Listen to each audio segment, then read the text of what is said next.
Chapter 186. Investigation into Li Xianxian mother and daughter. Noodle restaurant opening? What? Sun Chunxiang turned pale with fright. Li Xiangji repeated what she just said. She had been helping out here for some time, and Sun Chunxiang had given her quite a few benefits. If all the business was taken away by Ni Yang, wouldn't she lose out in the future? After getting a clear understanding of the situation, Sun Chunxiang dropped the bowl she was holding. She bought a shop? That damn little bitch actually bought a shop. Where did she get the money to buy a shop?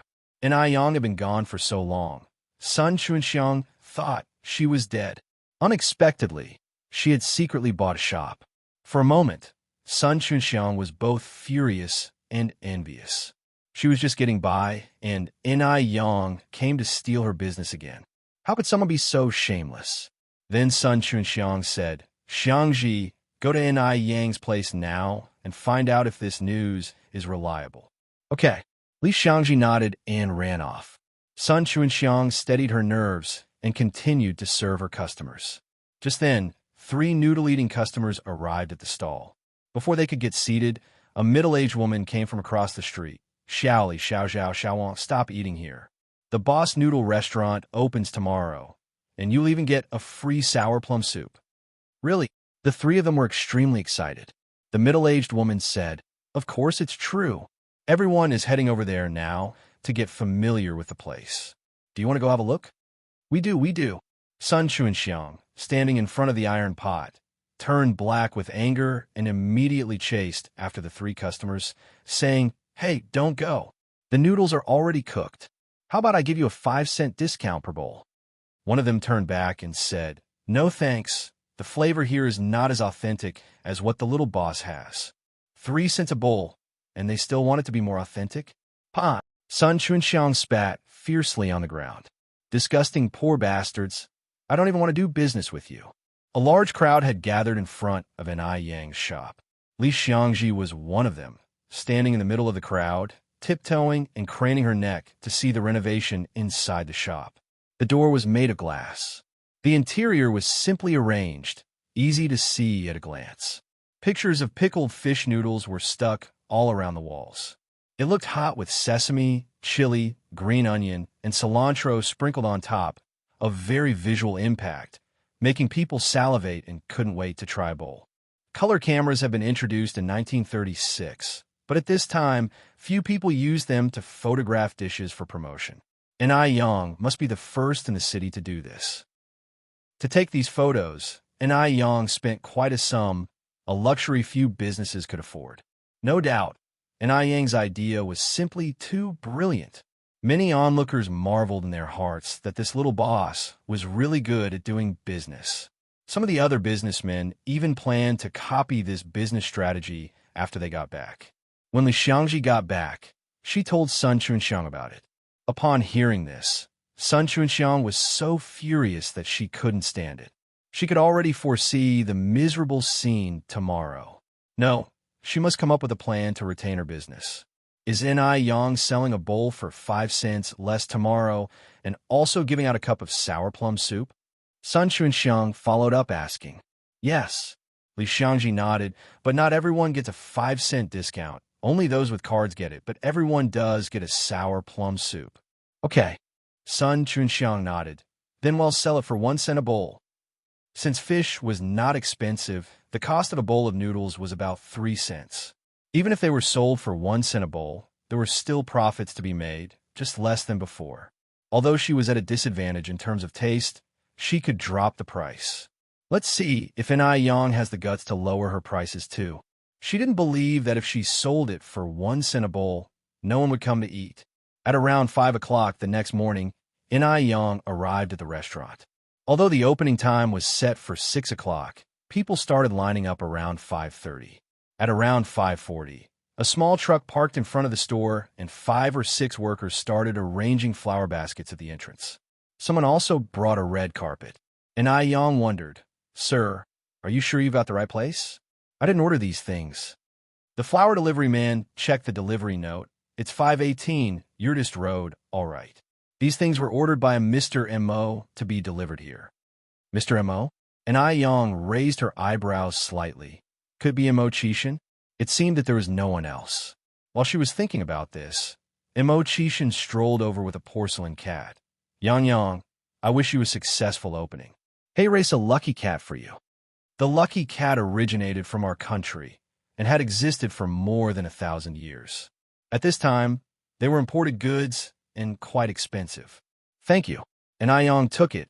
I'm sorry to have made you spend. Immerse smiled and said, it didn't cost much. There's no need to worry about it. At exactly 6 o'clock in the morning, with the help of Immerse, and Yang unveiled the red cloth covering the signboard. The characters on the sign were simple, just the words Sour Fish Noodle Restaurant, which was easy to understand at a glance. Yang Yang, it's time for the firecrackers. Wang Jinfeng handed Yang a pack of matches. Immerse had originally thought that Yang would ask for his help since most girls were afraid of such things.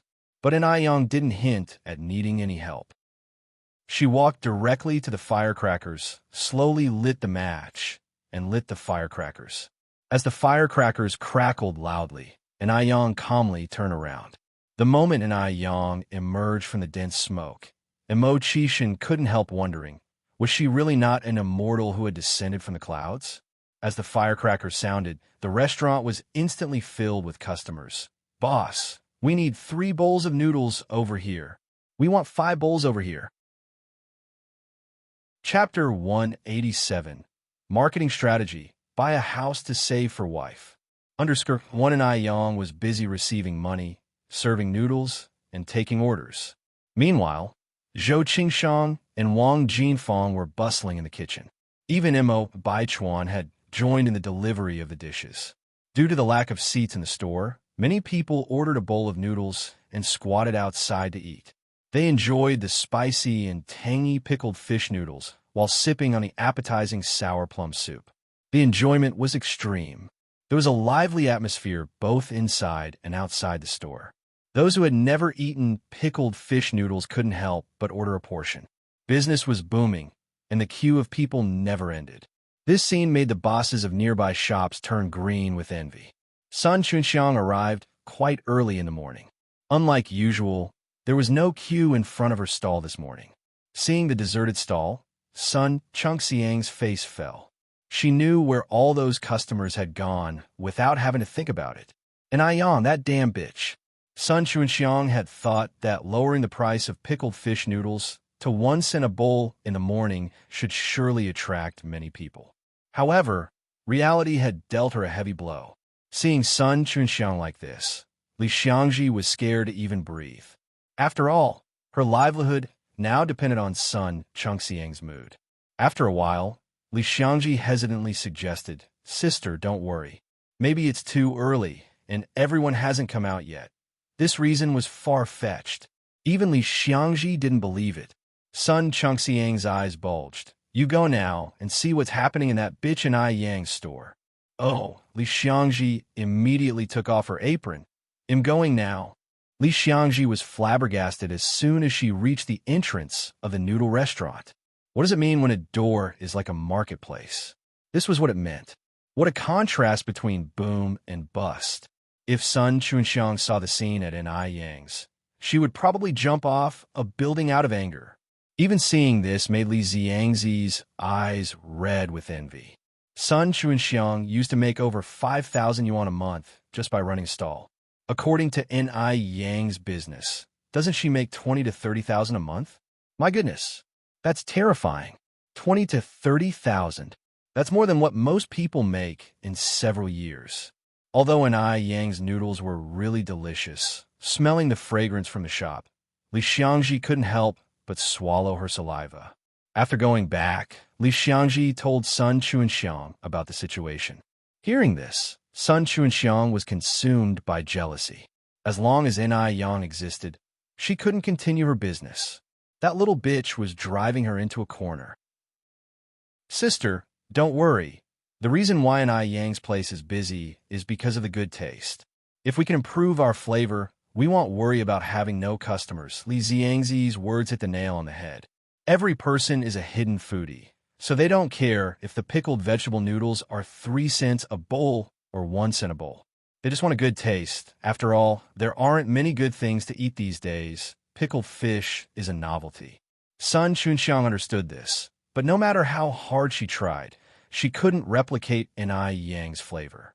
No matter how she treated the fish, there was always a fishy smell, and the pickled vegetables from the market didn't have enough flavor. Li Xiangji continued, "Sister, we can think about getting the recipe for the pickled fish from Enai Yang. Her pickled fish is so delicious. There must be a recipe." Upon hearing this, a spark flashed in Sun Chunxiang's eyes. Right? Why hadn't she thought about it before? She could find a way to get the recipe. Li Gongcheng had been thinking about Enai Yang's opening day, and so he had come early. Seeing the busy figure in the shop, Li Gongcheng almost thought he was hallucinating. Was that Mo Qishan? As Song Biqing's personal assistant, Li Gongcheng was familiar with everyone around Song Beicheng. He even knew about Mo Qishan's canceled engagement. Although Mo Qishan was a bit of a waste, he was born into a distinguished family, being the biological son of Lady Mo. He couldn't possibly be reduced to working for Enai Yang, right? Moreover, Mo Qishan was spoiled by Lady Mo, who wouldn't even scold him. How could he be working in such a servile way? In this era, being a self-employed worker was considered lowly. No matter how much money you made, you didn't have a good reputation, let alone working for a self-employed worker. Chapter 188. Marketing Strategy. Buy a house to save for wife. _2. What's going on? If it wasn't for his own eyes witnessing it, Li Gongcheng definitely wouldn't believe it was true. Mr. Mo. Li Gongcheng walked over to Mo Qishan and greeted him respectfully. Mo Qishan gave him a puzzled look. Since Mo Qishan was often idle and unstable like a shoddy job, it was normal that he didn't recognize Li Gongcheng. Li Gongcheng quickly explained, "Mr. Mo, my name is Li Gongcheng. I am the assistant to your nephew Song Beicheng. I came to pick up breakfast for the old lady." It was then that Mo Qishan remembered that Enai Yang was responsible for preparing breakfast for old lady Mo every morning. "You wait a moment, they'll go call Yang Yang for you." Yang Yang? Is Mo Qishan really that close with Enai Yang? What's their relationship? Could it be a romantic one? A talented young lady like Enai Yang wouldn't be attracted to an aimless person like Mo Qishan, right? Li Gongcheng suppressed his surprise, nodded and said, "Okay, thank you, Mr. Mo." Mo Qishan then turned and headed to the kitchen. A few moments later, Enai Yang came out with an insulated box and 2 bowls of noodles. "Thank you, Xiaoni." Li Gongcheng took the insulated box and noodles with one hand and handed the money to Enai Yang with the other. "Xiaoni, I wish you a thriving business and a fortune every day." Enai Yang smiled and said, "Thank you." The noodle restaurant was very busy. After getting his takeout, Li Gongcheng didn't stay long and quickly left. It wasn't until around 1 p.m. that the number of noodle eaters began to decrease. Enai Yang roughly calculated, from 6 o'clock in the morning until now, over 7 hours, nearly 1,500 servings of noodles have been sold. Excluding the 500 discounted bowls, the rest were sold at the regular price, meaning these 7 hours of business brought in more than 450 yuan. This does not include the price of the sour plum soup, because it was complimentary today. The soup will definitely bring in more when it's priced separately tomorrow. As Enai Yang did the math, she hung a sign saying, "Taking a break," on the glass door outside, and planned to rest for an hour and a half and be back in business at 2:30 p.m. As important as money is, it can't compare to good health. "Brother Mo, you've worked hard today." Enai Yang took the bowl of noodles from Mo Qishan's hand and placed it in front of the last table of guests. Mo Qishan smiled and said, "It's no big deal. I was just wasting time anyway." Enai Yang continued, "It's getting late now, Brother Mo. Let me take you out for a meal." Mo Qishan had helped her all morning without ever taking a breather. Enai Yang wanted to treat him to a good meal. And Zhou Qingshang and Wang Jinfang in the kitchen were equally busy. "If you really want to treat me to a meal," Mo Qishan replied, "just cook me a bowl of noodles." After a hard morning's work, how can Enai Yang just treat him to a bowl of noodles? But Mo Qishan, as though seeing through Enai Yang's thoughts, sat down opposite her and sternly said, I really just want a bowl of noodles. And Ai Yang gave a small smile. All right, just wait a bit then. As she finished speaking, and Ai Yang turned and headed to the kitchen. In the kitchen, Zhou Qingshang and Wang Jinfang were constantly busy. Even though there weren't many customers now, they were still preparing for the afternoon's business. Despite the morning rush, neither of them felt tired. When they were in the countryside, they used to work in the fields.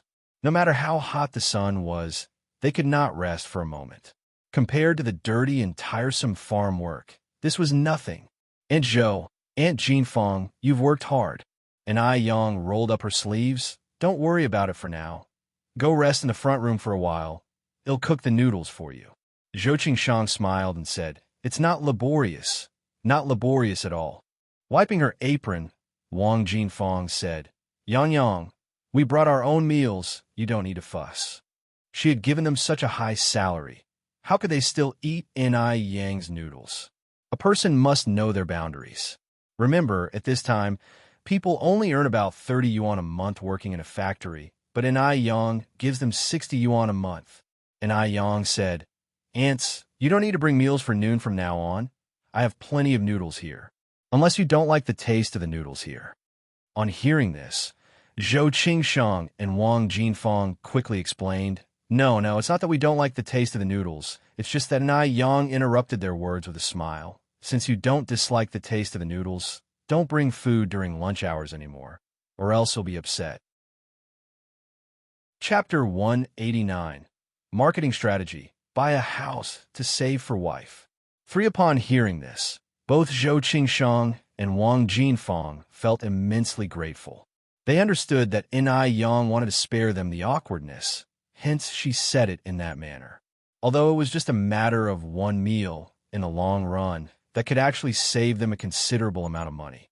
At the same time, they both secretly resolved to work even harder for Ai Yang from now on.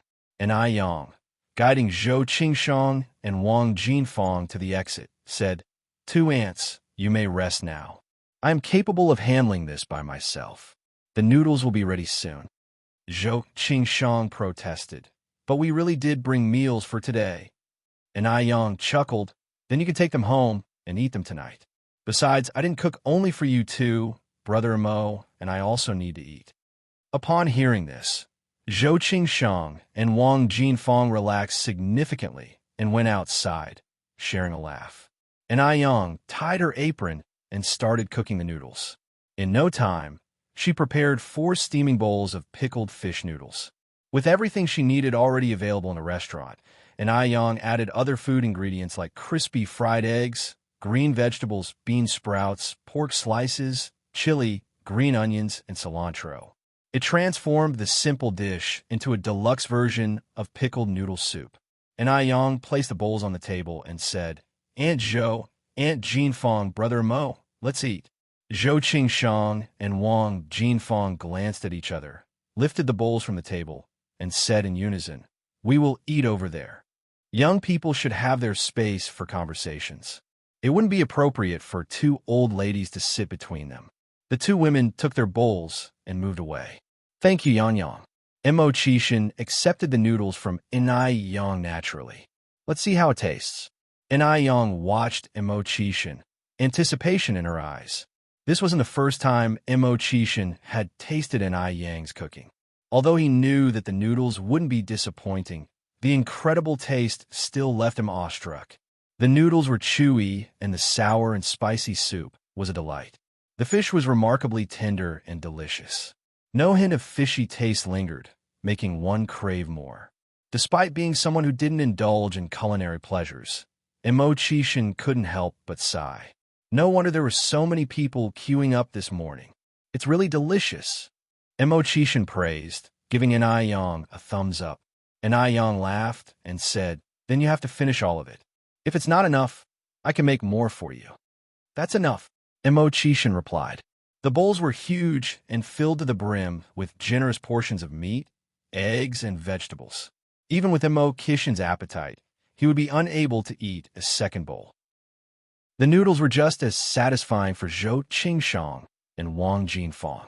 Taking advantage of the afternoon break, Zhou Qingshang and Wang Jinfeng took a nap while Ni Yang and Mo Qishan stepped out for a stroll.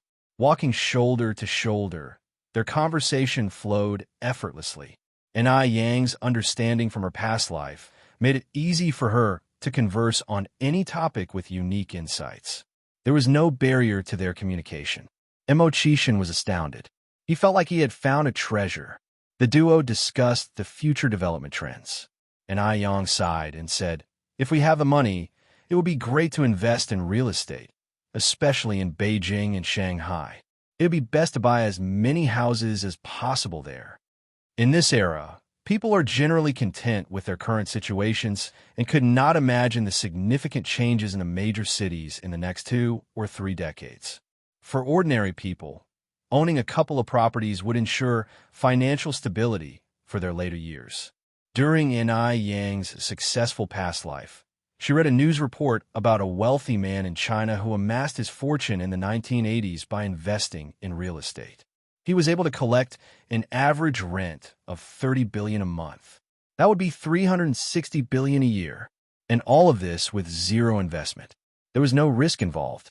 All he had to do was stay at home and collect the rent. Not only could he never spend this amount of money himself, but he could also leave the property for his descendants to inherit. Indeed, this was the true meaning of perpetual wealth. Mo Qishan, of course, had no idea about the future developments. Still, he nodded and kept Ni Yang's words in his mind. Having commitments in the afternoon, Mo Qishan left after dropping Ni Yang at the noodle restaurant. Just when he reached the corner of the street, a black car pulled over. "Brother 6. Wu Darning got out of the car. How is the situation with sister-in-law?" "She's doing well," Mo Qishan replied as he got into the car. Chapter 190. Marketing Strategy. Buy a house to save for wife. _4.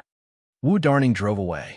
Inside the car, Mo Qishan then spoke. "Darning, didn't you mention before that you wanted to invest in something?" Wu Darning nodded.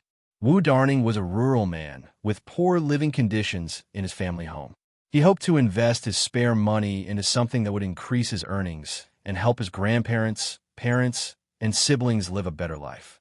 In the 1960s and 70s, before the one-child policy, it wasn't uncommon for rural families to have 7 or 8 children.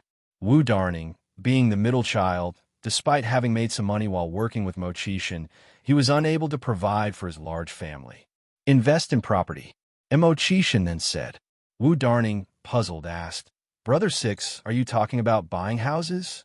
Mo Qishan nodded. "Your 6th sister-in-law is correct. In the future, property will certainly play a vital role in the economy. Investing in several houses in Beijing will be stronger than any other investment." He carefully thought about it. Actually, what Ni Yang said made a lot of sense. In these times of great change, university graduates are allocated jobs in big cities. Farmers are coming to big cities to find work. Individual businesses are moving to big cities. As the population increases, the rise of house prices is inevitable. Wu Darning laughed. "Houses can't be eaten or worn. It's enough to have a place to live. Besides, I have a homestead in my hometown. I plan to build a brick house during the new year so the whole family can move in." In the 80s, most farmers lived in straw or mud houses. Building a brick house was a remarkable thing, equal in honor to having a college student in the family. Wu Darning's ability to build a new house in his hometown can be considered as bringing honor to the Wu family. Mo Qishan chuckled. "Instead of spending money on building a house in your hometown, it would be better to buy a large house in Beijing. This way you can use it for investment, and for living, it simply kills 2 birds with 1 stone. Building a house in the countryside at this time is not cheap. It is more or less like buying a house in Beijing, and buying a house may even be cheaper. Let's forget about it." Wu Darning scratched his head while laughing. "My family in Beijing doesn't have any relatives. If I really bring my parents and grandparents over from my hometown, they may not be used to it. How could a house possibly appreciate in value? With Beijing's population so thin, what if he ends up with lots of vacant houses that he can't sell? Who will he cry to then?" In Wu Darning's view, the suggestion to invest in property is simply unreliable. Brother 6, where are we going now? Wu Darning turned to look at Mo Qishan. To the sales office. Mo Qishan replied nonchalantly. Huh? Wu Darning looked at Mo Qishan in confusion. To buy a house. Mo Qishan explained. Wu Darning was almost crying. Brother 6, I'm not buying a house. He was going to go back to the countryside to build a house. I'm buying it for myself. Mo Qishan continued to say. Upon hearing that, Wu Darning heaved a sigh of relief. Brother 6, doesn't your family have enough houses? Mo Qishan lit a cigarette to save up for the dowry. Buy a house for dowry? Was Mo Qishan kicked in the head by a donkey? Mo Qishan, as if he saw Wu Darning's concerns, laughed and said, Don't worry, your sixth sister-in-law won't be wrong. Why don't you also buy a couple of houses? No way, Wu Darning firmly replied. I need to save the money in my pocket to build a little Western-style building back in the village. A little Western-style building. By that time, he could definitely dazzle those who used to look down on his family. Just thinking about this made Wu Darning somewhat excited. Mo Qishan exhaled a puff of smoke slowly. As you like. It's not right to push someone on such matters. Even when they left the sales office, Wu Darning was still in a state of bewilderment. Brother 6, shall we go back now and cancel all those houses? You shouldn't just buy so many houses because of what your sixth sister-in-law said. With so many houses, if he can't sell them in the future, he won't have a place to cry. That's not the way to court a woman. Although it's not his money, Wu Darning still feels sorry for Mo Qishan. People in love are just idiots. Mo Qishan usually seemed like a very astute person, but when he gets confused, he gets really confused. Mo Qishan just laughed. It's okay. If they eventually don't sell, they'll just consider it as a loss in gambling. Chapter 191. Marketing Strategy. Buy a house to save for wife. _5. Lost in cards? What kind of card game could cost so much money? As they were talking, Mo Qishan added, In a few days we'll 11 be passing through Shanghai. Let's buy a few more houses in Huangfu District. Buy more. Wu Darning was speechless. Your sixth sister-in-law said, Mo Qishan continued, that only houses in Beijing and Shanghai have high investment value. Wu Darning, not daring to speak ill of an Aiyang, could only whisper, Not everything your sixth sister-in-law says is necessarily right. Mo Qishan laughed. Whether it's right or not doesn't matter. What matters is that she said it. Wu Darning. Hopefully, Mo Qishan won't regret it later. He could only offer a slight warning and avoid saying too much. Thinking about all that money going down the drain, Wu Darning felt a twinge of pain.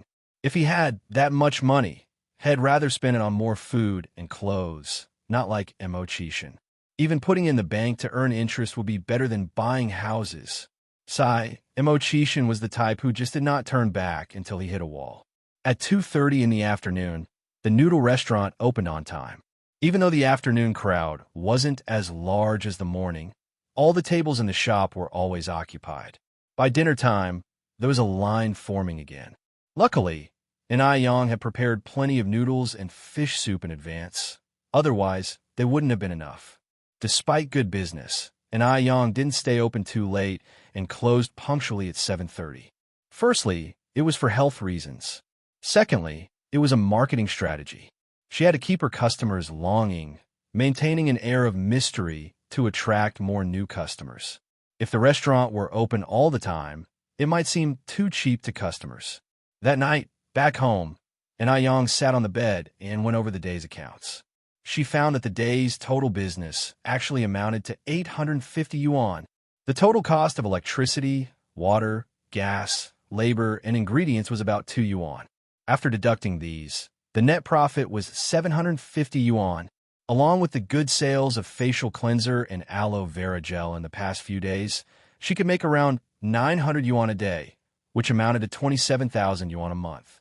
Even though she could earn more than 20,000 yuan a month, an Aiyang was not satisfied at all. After all, in her previous life, she was a boss playing with millions within minutes. She had to work harder. After securing the money, an Aiyang went to cook. Suehua had already washed the vegetables, so Enai Yang just had to cook them. In no time, Enai Yang had cooked 3 dishes and a soup. The first dish, stir-fried pork with cowpea. The Compendium of Materia Medica records that cowpeas nourish qi, strengthen kidneys and spleen. So, cowpeas are good for preventing premature aging. The second dish, braised pig's trotters. Pig's trotters are rich in collagen, which helps enhance breast volume. Although Enai Yang already had a nice figure, she still needed to maintain it. The third dish, spicy stir-fried bamboo shoots.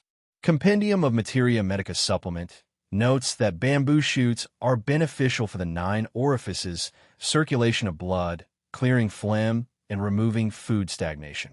As such, bamboo shoots are very good for slimming. With her daily hearty diet, she had to prevent her figure from becoming misshapen. The soup is cuttlefish and wintermelon soup. This Shuishi residence diet says cuttlefish cures abnormal uterine bleeding, irregular menstruation, hernia, and is most beneficial for women. The combination of cuttlefish and wintermelon has a good blood-nourishing effect. Thus, this dish is very beneficial for the female friends. Just as she was setting the 3 dishes on the table, Enai Chang'e arrived. Yang Yang, how was business today? Enai Yang smiled and said, pretty good. Enai Chang'e picked up a teacup and said, Yang Yang, it's not easy for you to have achieved this. You and your mother have finally seen better days after all the hardships. I wish you more success in the future. As the saying goes, prosperity in abundance. From starting with a street stall to owning her own shop now, Enai Chang'e had seen Enai Yang's growth. Others might think it was easy for her to make money and buy the shop in less than half a year. However, only Enai Chang'e knew how hard it was for Enai Yang to attain this success.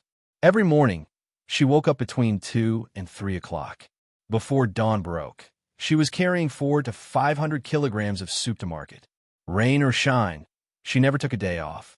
Without seeing it firsthand, it would be hard to believe that a 17-year-old girl could be so hard-working and endure so much. Her resilience was even beyond that of average adults. Enai Chang'e had never admired anyone before, but Enai Yang was the first. Enai Suhua and Enai Yang raised their glasses. Thank you, Sister Chang'e / Annie Chang'e. Chapter 192, Marketing Strategy, Buy a House to Save for Wife. _6. After dinner, Enai Yang went back into the kitchen to prepare the ingredients for Mrs. Mo's breakfast the next morning. The next morning, Enai Yang was up before 3 o'clock, as usual. Firstly, she had to prepare breakfast for old Mrs. Mo, and secondly, she had to go to the shop early to prepare the fish soup and noodles. There isn't a business owner who doesn't rise early. In the deep autumn at 3 o'clock, it was still pitch black outside. There were no street lights in the rural area, and there was not a person on the road. Occasionally, one could hear the strange cries of birds, like the howling of ghosts and wolves. If it were anyone else, they would probably be scared out of their wits. But Enai Yang was not afraid.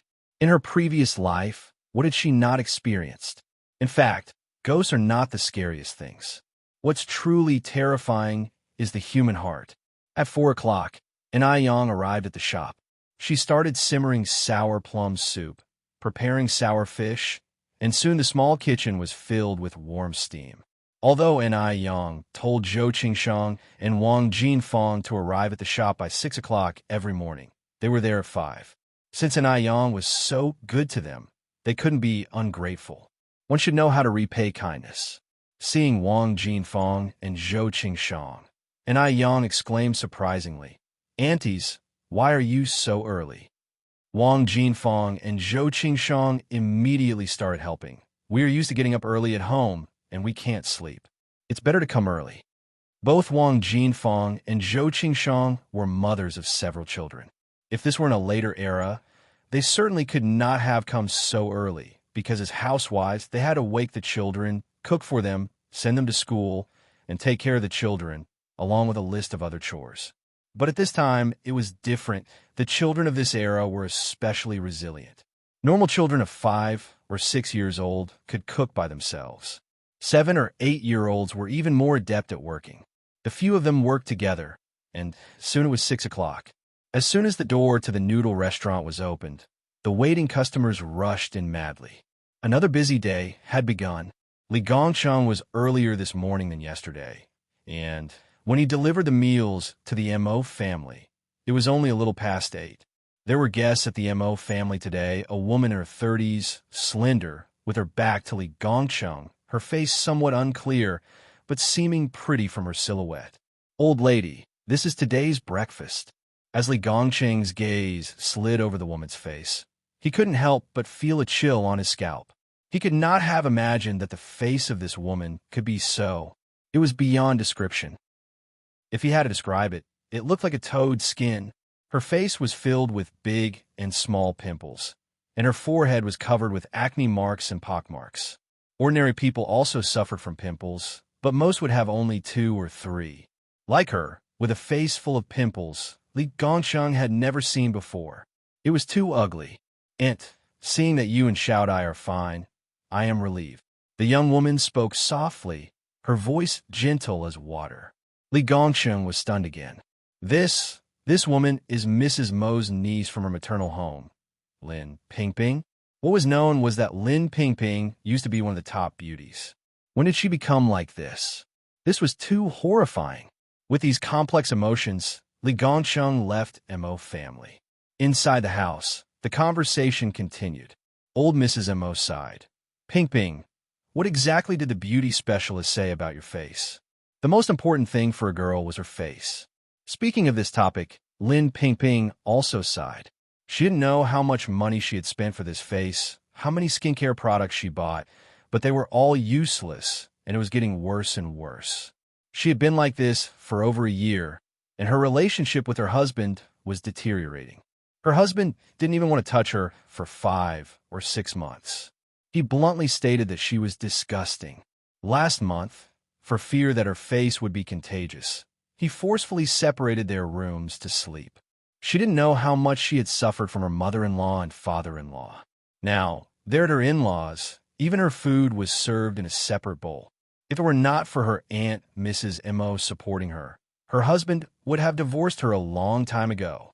The purpose of her visit to the Mo family today was to check up on Mrs. Mo and Mo Hudy, and also to warn her in-laws that she had someone backing her up.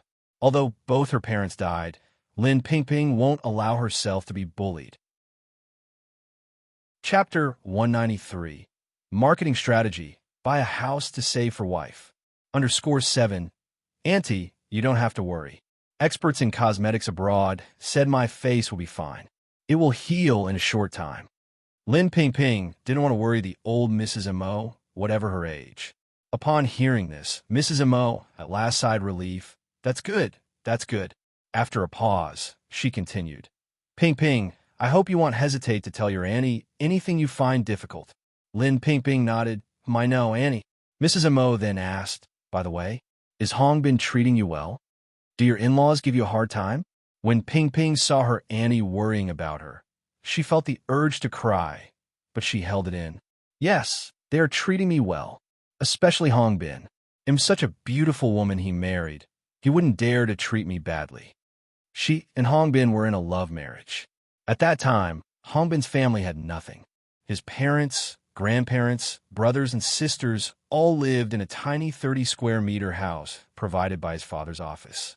When she told Mrs. Mo about this, she was strongly opposed. But in the end, she couldn't withstand Lin Pingping's determination. At their wedding, Mrs. Mo gave them 100,000 yuan in dowry. Lin Pingping used this money to buy a bigger house, help Hong Bin's brothers and sisters to go to school, and used her connections to help Hong Bin climb the ladder at work. This is where Hong Bin's success today comes from. But no one in his family remembers her favor. She loved Hong Bin wholeheartedly, but in the eyes of his family, that was Hong Bin's talent and even something to be flaunted before others. Look at how capable our son is. Even the daughter of a rich family insists on marrying him. No one knew of her deep affection for Hong Bin hidden behind his talent. Because of her reverse dowry to Hong Bin, she had no status in his family, and regardless of her contributions, they thought it was only to be expected. Unfortunately, Lin Pingping had to silently bear the bitterness, unable to voice it out. Because she chose this path, she had no reason to go to anyone and complain. She could only bear it. Regardless of how Hong Bin and his family treated her, she could only bear it. She has to cling to the last bit of her dignity. Hearing her talk like this, Mrs. M.O. was relieved.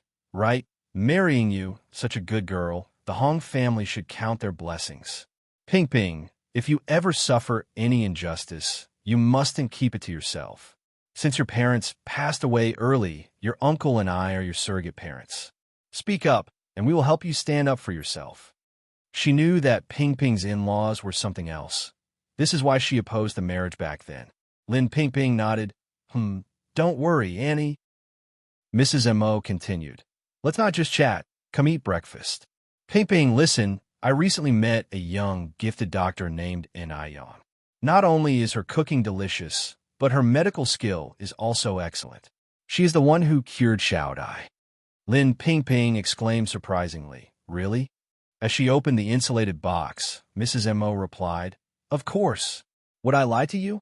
As soon as the lid of the insulated box was lifted, an overwhelming aroma filled the air.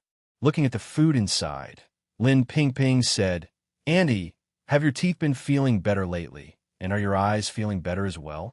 You hardly have dizzy spells, and you seem to be in a better spirit, isn't it? Mrs. M.O. was surprised. Yes. How did you know? Lin Ping Ping smiled. I could tell by looking at the food. The food? Mrs. M.O. was puzzled. Then she said, right. And Yang does cook delicious meal. Lin Ping Ping continued. Annie, you might not know, but the food is not only delicious, there's a lot of thought behind it. Mrs. M.O. asked in confusion, What do you mean? Lin Ping Ping picked up her chopsticks and pointed at one of the dishes. Look at this. It has mushrooms and shrimp. Mushrooms are polysaccharides that can prevent dental plaque, and shrimp are rich in calcium and can strengthen teeth. And look at this chili fried lettuce.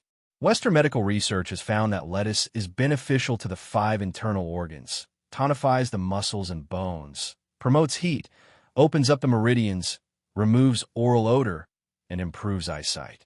And check out this albizia porridge. Albizia has the effect of relieving irritability, alleviating depression, calming restlessness, regulating mood, and promoting mental clarity. As a Western medicine practitioner herself, Lin Ping Ping could tell at a glance what benefits certain foods provided. From this, she could tell that the chef's thoughts were meticulous.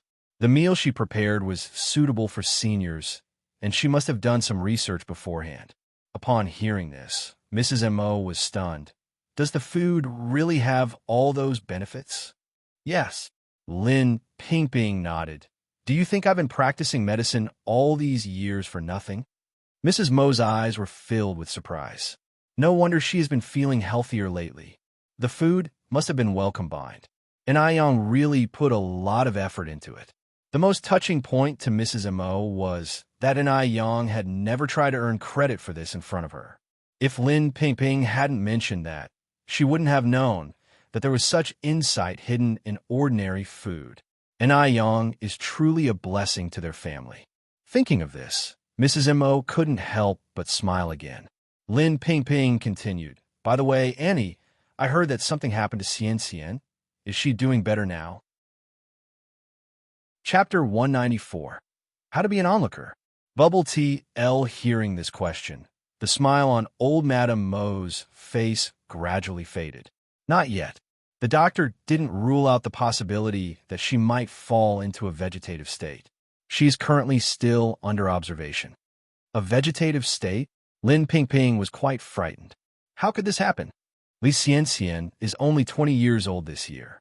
If she truly ends up in a vegetative state, how will her future days go by?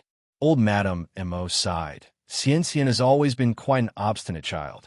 This situation wouldn't have occurred otherwise. Lin Ping Ping reached out and held old Madame Mo's hand.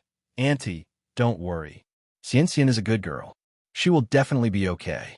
I hope so. Old Madame Mo sighed softly. Come, let's not talk about this anymore. Let's eat. Lin Ping Ping nodded and served old Madame Mo a bowl of porridge before serving herself. Having received excellent etiquette training, Lin Ping Ping didn't make any noise while eating. However, Right as the porridge went down her throat, she couldn't help but exclaim in surprise. My goodness! The taste was simply amazing. Lin Pingping had never known that a simple bowl of porridge could taste so delicious. She immediately reached out and grabbed some lettuce heart. The lettuce heart was cooked to perfection. It was crisp, refreshing, with a tinge of spiciness that winded around her tongue and teeth. The aftertaste was endless, making one want to take a second bite after the first. Upon seeing Lin Pingping's reaction, old Madame Mo smiled and asked, "How was it?" "The taste was good, wasn't it?" Lin Pingping quickly nodded. "Good? It's more than good. It's absolutely delicious." Lin Ping had assumed with such nutritious food, the taste would be minimal. To her surprise, the taste was incredible. The most humble ingredients had been used to create extraordinarily impressive flavors. It was obvious that the cook had an ingeniously versatile heart.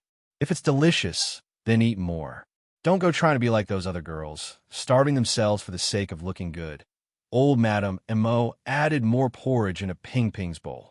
The aunt and niece enjoyed their meal. Grandma, Auntie, Mo Baichuan entered the room and greeted. Baichuan, you look increasingly energetic, Lin Pingping said with a laugh. How about it? Have you found a girlfriend yet? I'm not in a hurry. Mo Baichuan sat on the sofa opposite them. Lin Pingping continued. You're not getting any younger.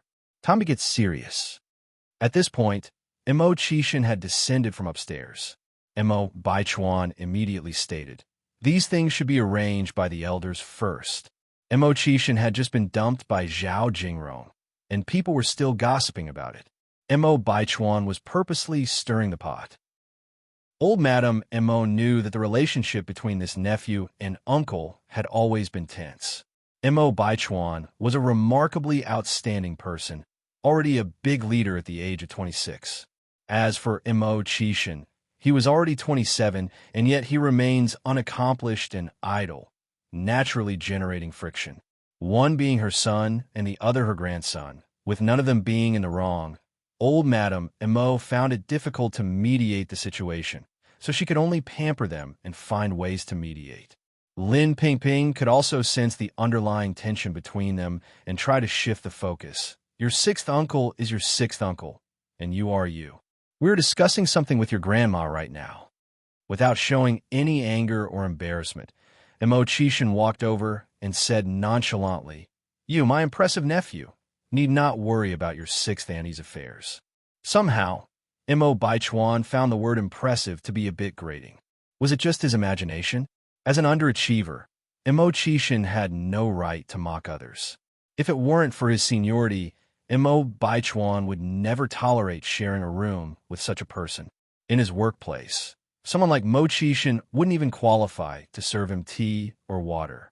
After saying this, Mo Qishan greeted Lin Pingping and old Madame Mo. My dear, I have some business to attend to, so I won't entertain you for now. Remember to stay for dinner tonight. Lin Pingping cheerfully replied, You go handle your business. Don't worry about me. Busy doing what? A look of derision flashed in Mo Baichuan's eyes. Besides chasing women and fooling around, what serious business could Mo Qishan have? Every time he thought about Mo Qishan going out to chase after an Yang, a surge of nameless anger rose within Mo Baichuan. Such an adult man being completely taken in by that little girl, an Yang. No wonder he was still a good-for-nothing at 27. How to remain indifferent. Bubble tea _2.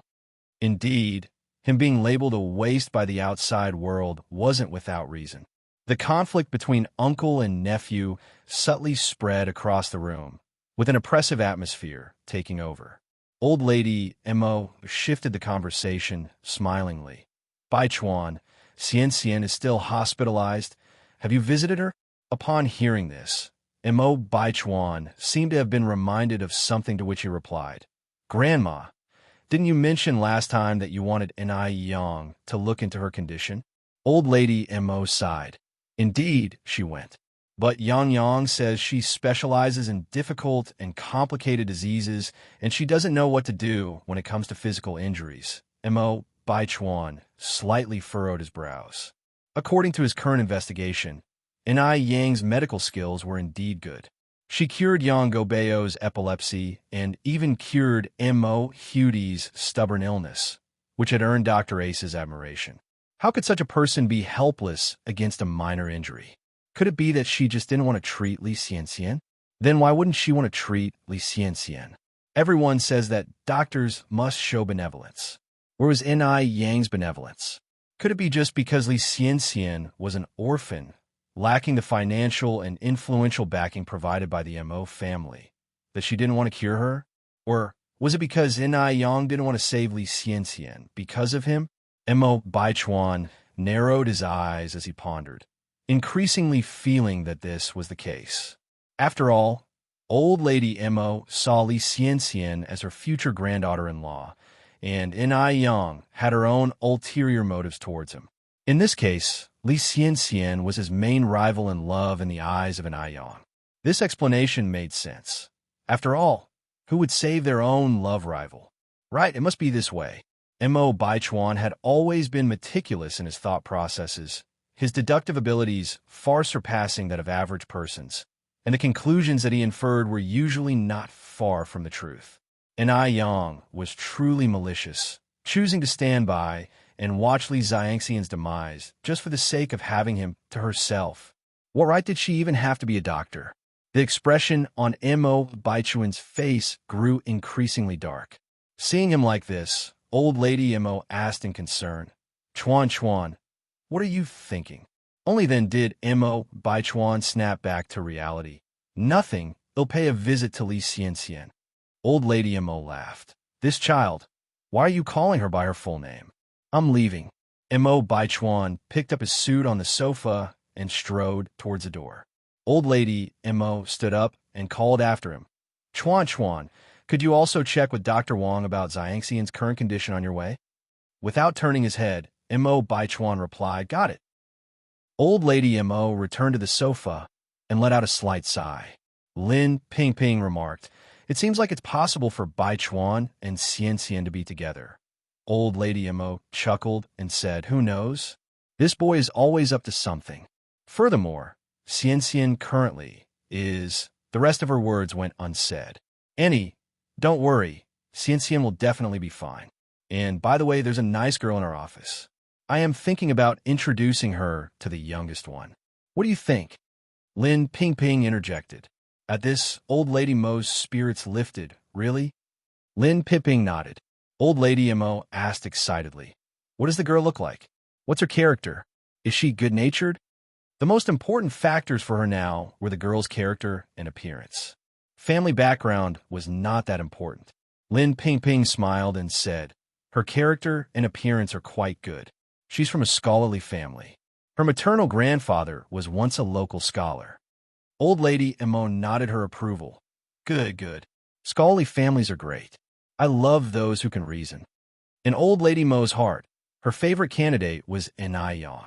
However, Ni Yang was clearly not an ordinary person, and old lady Mo worried that Ni Yang might not be interested in Mo Qixin. So she had never mentioned this matter. Now that Lin Pingping had a suitable person on her side, it was not a bad idea to introduce her to Mo Qixin. After all, love at first sight might happen. Things related to fate are unpredictable. Lin Pingping continued, let's settle with this then. I will talk to the girl once I am back, and later I will call you. All right, Pingping, thanks for your help, old lady Mo said, and then asked, by the way, Pingping, what's the name of the girl you mentioned earlier? How old is she? Lin Pingping laughed and said, look at me, I was so excited that I forgot to tell you the important details. The girl's name is Huang Ran.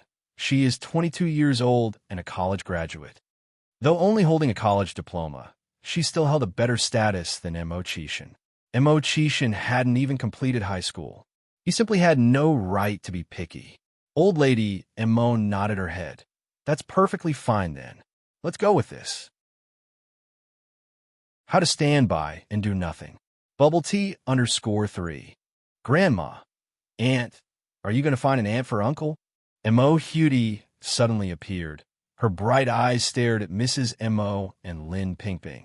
These days, Mo Hudi's condition bettered each day. She who originally weighed only 30 kilograms, now weighed 45 kilograms. She used to walk slowly, but now she can run. Lin Ping gave Mo Hudy's head a gentle pat. Yes, we're looking for an aunt for your uncle.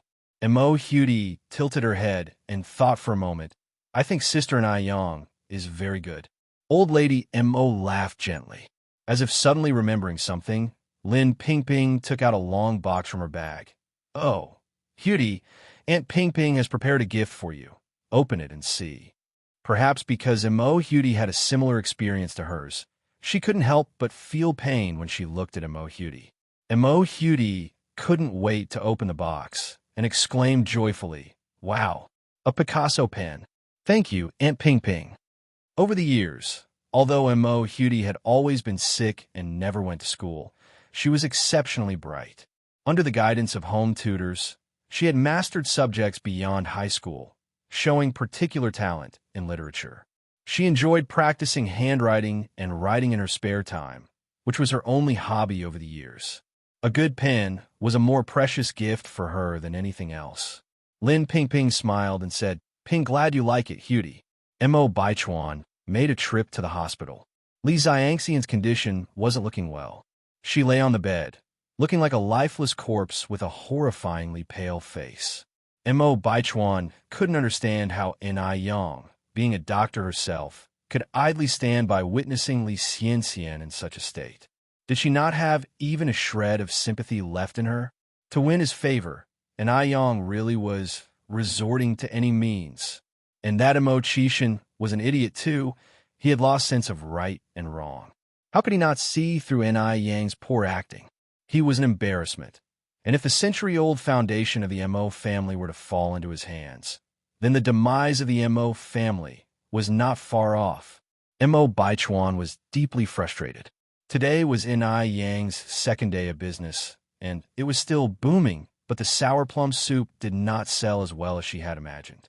She prepared over 2,000 servings of sour plum soup, and by noon, only 500 cups had been sold.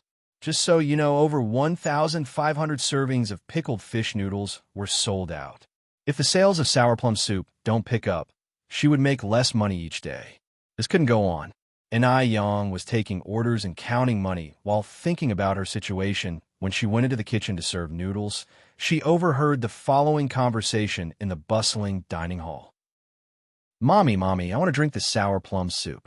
The young mother whispered quietly, Sweetie, sour plum soup is for heat relief and can only be drunk in summer. Drinking in winter is not good for the stomach. No, I want to drink it. You'll catch a cold and need an injection. Are you scared of injections? The child immediately stopped asking for sour plum soup. Mommy, you'll be a good boy and eat my noodles. I don't want an injection. After hearing this, Yang knew what to do. She smiled faintly, striding swiftly to the back. By 7:30 in the evening, Yang promptly finished business as usual. The noodles were all sold out, while quite a few sour plum soups were left. Yang took 2 jars and filled them with the sour plum soup, giving one to Zhou Qingshang and one to Wang Jinfeng. Annie Zhou, Aunt Jinfeng, the sour plum soup is nothing special. Take it home and let the kids have a taste. Zhou Qingshang and Wang Jinfeng declined it again and again, but they couldn't resist Yang's enthusiasm. Yang was a good boss and knew how to win people's hearts. She knew what to do to ensure her employees worked faithfully. Giving away the sour plum soup would not only flatter them, but also prevent wastage. Why not do something that is of mutual benefit? After work, Yang didn't immediately head home. Instead, she went to buy some fish and noodles. The noodle seller and Yang had become good friends. Yang, why did you come personally again? Didn't I tell you I would have Uncle deliver the noodles to you every morning? Yang was pretty and had a sweet mouth. She knew that doing business wasn't easy, so when she bought noodles, she never bargained. The noodle-selling couple liked her very much. How to stand by and do nothing. Bubble tea _4. Yang said with a smile, I just came over intending to buy some other things. Auntie, do you have cassava flour here? Yes, we do. I'll get it for you right away. The noodle shop owner's wife turned around to fetch the cassava flour for an Yang. Yang, how much do you want? And Yang thought for a moment. Give me 2 caddies for now. All right. The shop's owner's wife weighed a full 2 caddies of cassava flour and handed it to Yang. Andy, how much is it? The owner's wife said with a smile. Never mind. It's just a bit of cassava flour. And Yang ordered over 60 yuan worth of noodles from her every day, so a bit of cassava flour really wasn't much. Since Yang was so generous with them, they couldn't be stingy either. It's a two-way street, after all. Thank you then, Annie. And Yang took the cassava flour and continued. By the way, how much is this cassava flour per caddy? I might order in large quantities in the future. The owner's wife lowered her voice. I sell it to others at 1 cent per caddy, but I'll give it to you for 8 cents. And Yang thanked her with a smile. After buying everything, Yang hopped on her bike to ride home. She had to pass Li Dongliang's shop on the way back. However, when that familiar figure flashed past on the road, Li Wei, who was engrossed in cementing his English knowledge, suddenly brightened up. Was that Yang? When he realized it was Yang, Li Wei quickly went after her. Unfortunately, Yang was too fast, and Li Wei couldn't catch up with her. With no other choice, Li Wei returned to his notes, feeling dejected. He had originally planned to ask Yang where she had disappeared to these past few days. Xiaowei, what's wrong? Qian Jinfeng came out of the shop, looking puzzled at her precious son. Li Wei put on a smile. Nothing, I just thought I saw Yang. Yang? Qian Jinfeng frowned slightly. Is she back selling at the stall? Didn't she rent her stall to someone else? I don't know. After leaving this remark, Li Wei walked into the building looking glum. Qian Jinfeng was left standing there with mixed feelings. Why hasn't Yang come back? Where's she selling now? Is her business good?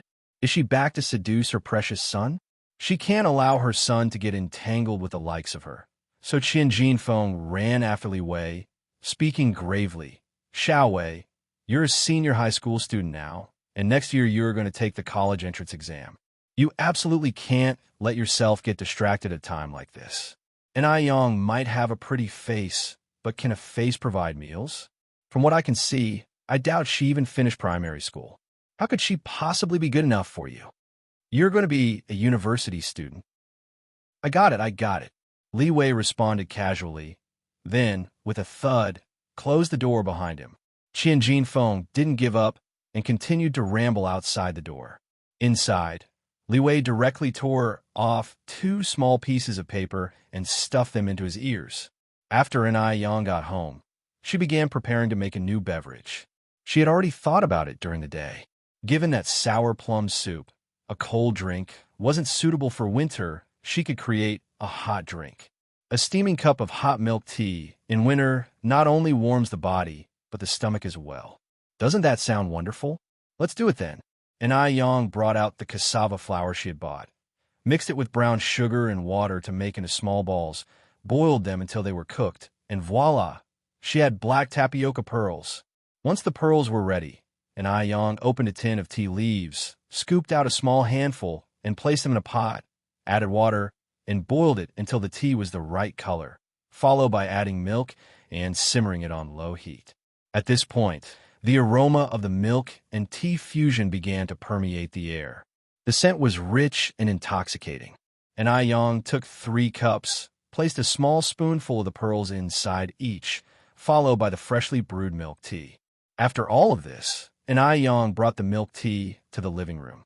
When Yang came over, Chungue knew that what Yang was carrying was probably something new and exciting. Yang, Chungue asked with a smile, did you come up with another new drink? Yang nodded, placing the brewed milk tea on the table. Annie and Mum, this is the milk tea I just brewed, try it. Milk tea. Chungue perked up at this. I had this when I was on a business trip in Inner Mongolia.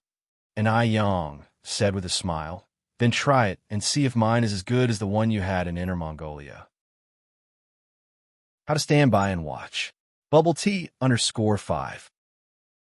Chungue stirred with his spoon, surprised when he saw the black granules inside. Yang, what's this black thing? He hadn't seen anything like this when he was drinking this in Inner Mongolia. And Yang explained, it's tapioca pearls made from cassava flour. Can it be eaten? And Chingue asked. Yes, it can, Nayang nodded. And Chingue took a sip from his spoon and was met with a rich, milky fragrance, followed by a fresh tea aroma and a subtle fruity scent, all lingering in the mouth for a long time. The tapioca pearls were chewy, with a really nice texture, similar to that of fruit candy, but much tastier. It was far tastier than the milk tea he had back in Inner Mongolia. And Chengua's face was full of surprise. Seeing Chengua's reaction, Suehua knew the milk tea must taste good, so she immediately picked up her cup and took a sip. Yum. Indeed, the taste did not disappoint her. Since the milk tea received such high praise, and Yang made 2 more pounds of tapioca pearls that evening to serve at the noodle restaurant the following day. After prepping for the next day, Yang went on to make some facial cleanser and aloe vera gel. With the blender, she didn't have to think much about making skincare products. Since villagers kept bringing her aloe vera, Yang was not worried about running out of stock. Yang was sorting out her skincare products when Chingue walked in. Yang, the freckle-removing cream you made last time is really good. I want to have 2 more sets. By the way, my colleague's sister is having acne problems. Can you make any acne-removing cream? He asked. Acne? And Yang slightly raised her eyebrows. It depends on the type of acne. Is it caused by heatiness? Is it serious? Actually, aloe vera gel could suffice for mild acne. But if it's severe, the gel could only serve as an auxiliary inflammation reducer. And Chingue continued. It's not that severe, but it isn't mild either. She has about 8 or 9 pimples, and it doesn't seem to be caused by heatiness. My colleague said his sister doesn't eat spicy food. And Yang nodded. All right, please tell her she can wait a day. We'll make it for her. The acne cream will be the same price as the freckle cream. And Chingue took the cream from Yang with one hand and handed over the money with the other. Fine, it's a deal. The market for acne products is actually pretty large. It's arguably better than that for freckle removal. So once Chingue left, Yang started researching acne products. For products applied to the face, safety comes first, and only pure, unpolluted ingredients should be used. Why couldn't domestically produced skincare products keep their foothold in the market? Because of their unethical practices. They made inferior products and charged a fortune. Customers aren't fools. All of a sudden, an idea popped into Yang's mind. She took a flashlight and went to the vegetable garden. When she came back, she had a handful of portulaca. Portulaca is a kind of wild grass, edible and medicinal. According to traditional Chinese medicine, portulaca can be used for clearing heat, promoting urination, detoxification, reducing inflammation, quenching thirst, and diuresis. In fact, portulaca has a significant effect that is often overlooked: acne removal. After Yang cleaned and blended the portulaca, she added some honey and a secret formula, turning it into a paste. This was how she made the acne removal cream. Of course, Yang wouldn't hastily sell the products she made. After washing her face, she applied a bit of cream on the skin behind her ears. Only after confirming there was no issue would she proceed to sell it. The first thing she did the next morning was to check the acne cream she applied the night before. Very good. The skin in the mirror was fair and showed no abnormalities. And Yang hummed a tune in satisfaction, packed a box of skincare products to the back seat of the bike, and then nonchalantly went to wash up. Shortly after, noises could be heard from the kitchen. She finished all these just after 3 in the morning. By the time Sohua and Chingue got up, Yang had already ridden off on her bike. As it was the first day of selling milk tea, Yang followed her usual routine by giving away a cup of milk tea to every noodle customer. The milk tea came in both hot and normal temperature versions.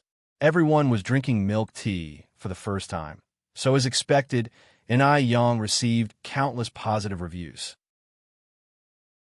How to stay uninvolved. Bubble tea _6. Because the cost of milk tea is much higher than sour plum soup, Yang plans to sell it for 3 cents a cup. Although the price is a little higher than sour plum soup, compared to drinks like Gian Libo and de Bailey soda, it's a lot cheaper, so diners can accept it. Little boss, your milk tea is good. I'd like to take a cup back for my son to try. Could you give me an extra one? And Ai Yang smiled and said, if you order another bowl of noodles, I can give you an extra cup.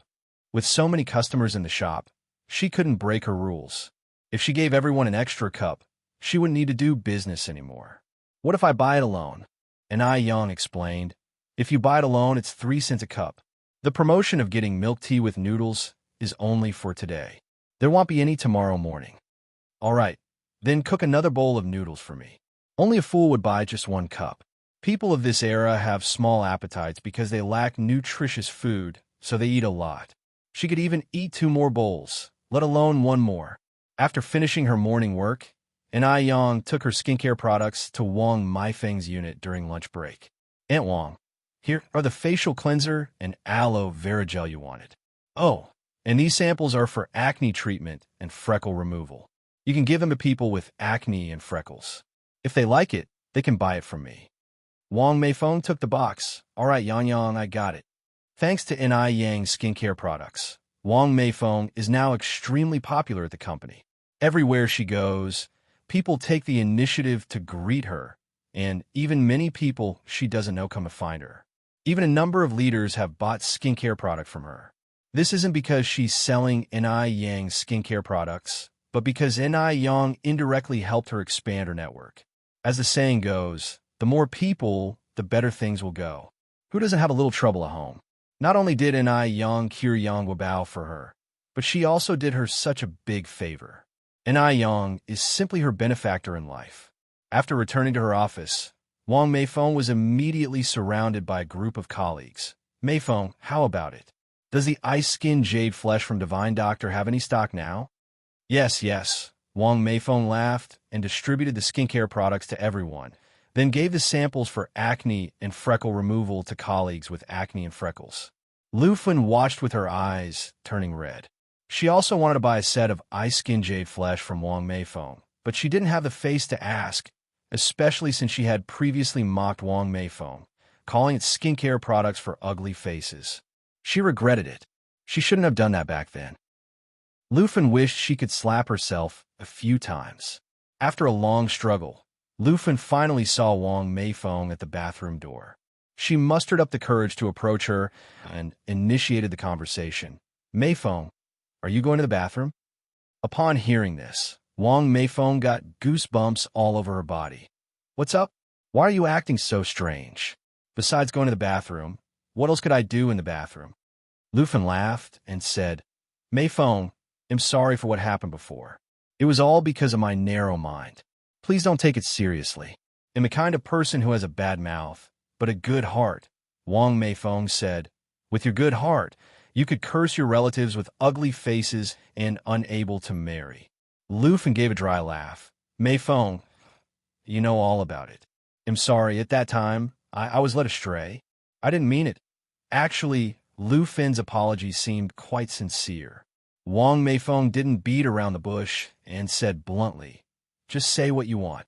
Lu Fen stuttered, I want to buy a set of ice-skin jade flesh. Wang Meifeng couldn't help but laugh. Lu Fen, are you not afraid of having an ugly face anymore? Lu Fen immediately said, Meifeng, I really realized my mistake. I swear, I won't do that again in the future. Could you sell me a set? From a personal perspective, Wang Meifeng didn't want to sell the skincare products to Lu Fen, given the grudges between them. But make friends, not enemies. Ai Yang is doing business, and offending people isn't good. If she doesn't sell to Lu Fen this time, what if Lu Fen spreads rumors and makes trouble next time? Business people are most afraid of trouble coming their way. She couldn't let her personal matters affect Ai Yang's business. Moreover, Lu Fen could have asked someone else to buy it for her, but she didn't, which shows that Lu Fen has truly repented.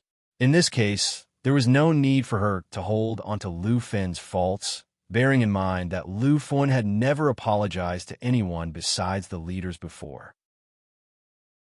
How to stand by and watch. Bubble Tea _7 No matter what, she had won this battle. Wang Meifeng continued, I can sell the item to you, but you must promise not to stir up any more rumors from now on. Okay, okay, okay. Lu Fen quickly nodded in agreement. I swear. Upon returning to the office, Wang Meifeng gave Lu Fen the facial cleanser and aloe vera gel. By the way, I noticed a few freckles on your face. Would you like to try this freckle-removing cream? Yes, yes, yes, thank you, Meifeng. Lu Fen was moved to tears. Seeing Lu Fen like this, everyone in the office thought they were hallucinating. My goodness, what had turned the sharp-tongued and mean Lu Fen into this? But this was a good thing. After all, everyone worked together in the same office. If they were always at odds, it would affect their work to some degree. Sun Mei walked over and discreetly gave Wang Meifeng a thumbs up. Meifeng, you're amazing. Even the old hag Lu Fen is totally subdued by you. Wang Meifeng laughed and said, it's all because of the great ice skin and jade flesh effect from the Divine Doctor. On her way home after work, Wang Meifeng bumped into an acquaintance. The acquaintance was none other than Lin Pingping. Pingping, are you coming from your aunt's house? Wang Meifeng initiated the conversation. Lin Pingping nodded. Yeah, I stayed at my aunt's house last night. Oh, Wang Meifeng nodded. Since you're free, why don't you come over to my place? You can have dinner at my house, and we can have a good chat. Lin Pingping laughed and said, I'll visit another time. I have some chores to do at home. After a brief exchange of pleasantries, they both turned to leave. Wang Meifeng had just turned around when it seemed as if she suddenly remembered something. Pingping, wait. What's up? Wang Meifeng slipped 2 small boxes into Lin Pingping's hand. This is acne-removing cream. It's developed by the Divine Doctor, and it's really effective. Try it when you get home. To instill more confidence, Wang Meifeng added, this is from that same Divine Doctor who cured Xiao Dai. Lin Pingping looked puzzled. Can a doctor make skincare products? It's called medicinal beauty. Wang Meifeng continued. It's really good. You must try it. Lin Pingping casually tossed the acne cream in her purse. All right then. I'll take off first. See you. Wang Meifeng waved goodbye to Lin Pingping. Lin Pingping, as someone who has been through it all, knew that Wang Meifeng's smile was genuine. She also knew that Wang Meifeng was leading a happy life. Unlike her, Lin Pingping sighed softly and then headed home. When she reached her apartment, Lin Pingping saw her tidy in-laws followed by her husband, Hong Bin. Dad, Mom, Hong Bin, where are you guys heading? Her father-in-law and mother-in-law looked away in disgust, as if they might contaminate their eyes if they looked at Lin Pingping for too long. Hong Bin also avoided looking directly at his wife's face. When he spoke, his eyes seemed to wander. My cousin is having a full moon banquet for her baby. My parents and I are going to join the celebration. The full moon banquet is a major event. Lin Pingping immediately said, let me get ready and go with you. You're going? Her mother-in-law, Shun Qing, sneered. Are you planning to scare everyone with your ugliness? Isn't it enough how much we've already been made fun of? You're embarrassing us. My poor Bin Bin is entirely out of luck to have married you. These words were truly hurtful, but hearing them over and over again, Lin Pingping had grown accustomed to it. She had become numb. Even her husband, who had once made sincere vows of love to her, was silent and didn't come to Lin Pingping's defense at all. He was indifferent, like a stranger. Before Lin Pingping could say anything, Shun Qing extended her hand toward her.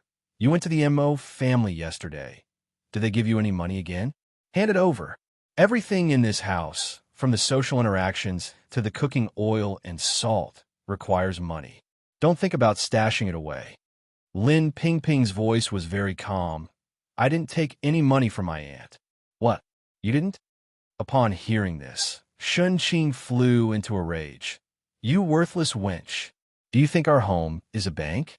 They give us money and you refuse to take it. Don't you understand?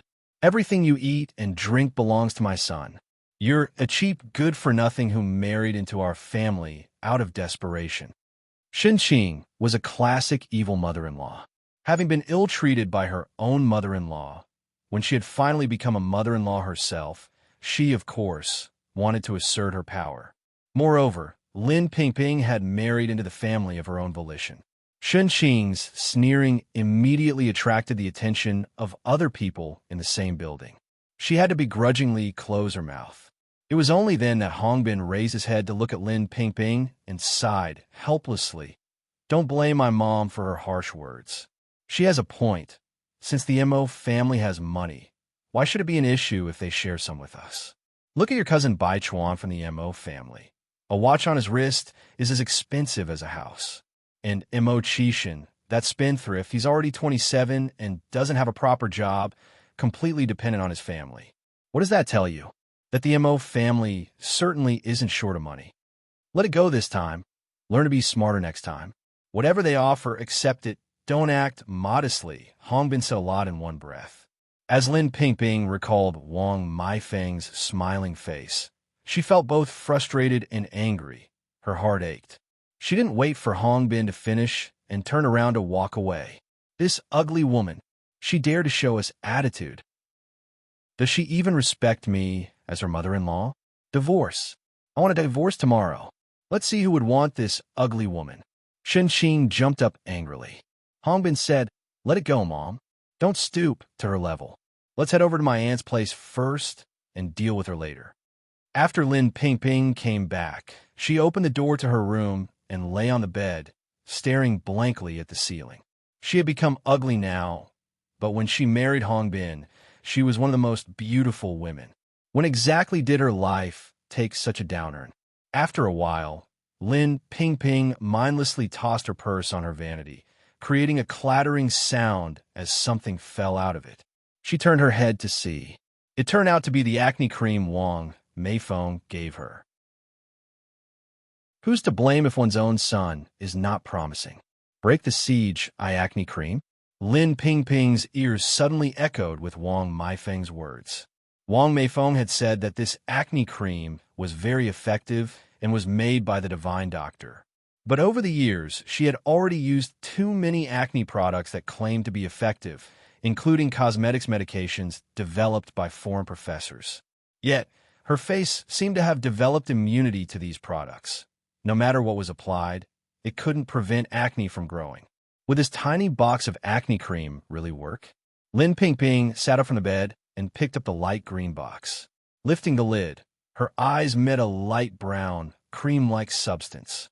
It had a subtle fragrance, carrying with it hints of green grass and a faint smell of medicine. Lin Pingping was a Western medicine practitioner. She knew that these were common ingredients, perhaps useful for ordinary acne, but they had no effect on her. Lin Pingping sighed quietly and absent-mindedly, set the acne cream on the dresser. Seeing her face reflected in the mirror of the dressing table, her eyes suddenly reddened. Lin Pingping wanted to cry her heart out, but she couldn't. Just then, the sound of the door opening came from outside. Mom, I'm back. Make me a meal. I'm starving. Where are you? It was the voice of her younger sister-in-law, Hong Meiwei. She was lazy and ambitious, a giant baby at 23. Yet, she was the apple of Shen Qing's and Hong Dabing's eyes. Lin Pingping took a deep breath, opened the door, and walked out. Ye is back. Hong Meiwei saw her come out and commanded like ordering a servant. Oh, you're home? Why didn't you say anything? Are you acting like a dead person? Hurry and cook for me. I'm hungry. Lin Pingping squeezed a thin smile from the corner of her mouth. Okay, just wait a moment. Hong Meiwei continued. Never mind, don't cook. What's the matter, Yi? Lin Pingping looked at Hong Meiwei, puzzled. Hong Meiwei spoke in disgust. Look at your disgusting face. What if it infects me? It'll eat out instead. Give me money. Lin Pingping looked at Hong Meiwei. I don't have any money. I gave all of last month's salary to Mom.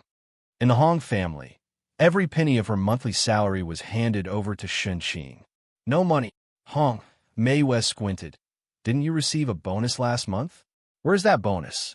Did you hide it behind my mom's back to keep as private money?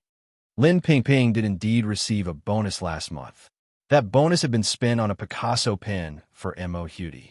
An imported Picasso pen cost 200 yuan, amounting to several months of Lin Pingping's salary. No bonus was given. Of course, Lin Pingping wouldn't be foolish enough to tell Hong Meiwei about buying the pen. Oh, said Hong Meiwei, I see. You probably secretly went to the beauty salon to treat your face again, didn't you? I told you before. Your face will never get better. Going to the beauty salon is just wasting money. You just wait until my mom and brother come back. It'll tell them what you did." As she said the last sentence, a gloating expression appeared on Hong Mayu's face. "Whatever you want." Lin Pingping spoke indifferently. Stunned, Hong Meiwa punched the cotton, angered and speechless. She had thought that Lin Pingping would have been frightened by her words and bribed her with money. Ugly wretch. Despicable woman. Hong Meiwa spoke viciously. Lin Pingping didn't say anything more and simply turned around and walked out. "Where are you going?" Hong Meiwa asked furiously. Lin Pingping didn't respond to her. Hong Meiwa was seething with anger. "Ugly freak. Just you wait. Sooner or later he'll make my brother divorce you." Upon hearing the word divorce, Lin Pingping's steps stuttered for a moment. Divorce? No, she couldn't get a divorce. If she was divorced, she would have nothing left. No matter what, she wouldn't get divorced. Lin Pingping clenched her fist. The weather outside was beautiful. The sun was shining brightly, the sky was cloudless, and even the wind was warm. Lin Pingping didn't have a specific destination and wandered aimlessly. Until she saw a noodle restaurant with a close sign on it, did she finally stop. To be precise, she was attracted by the girl inside the shop who was wiping tables. The girl was truly beautiful. As Lin Pingping looked at her, it was as if she saw herself from over a decade ago. At that time, she was just like her brilliant, beautiful young.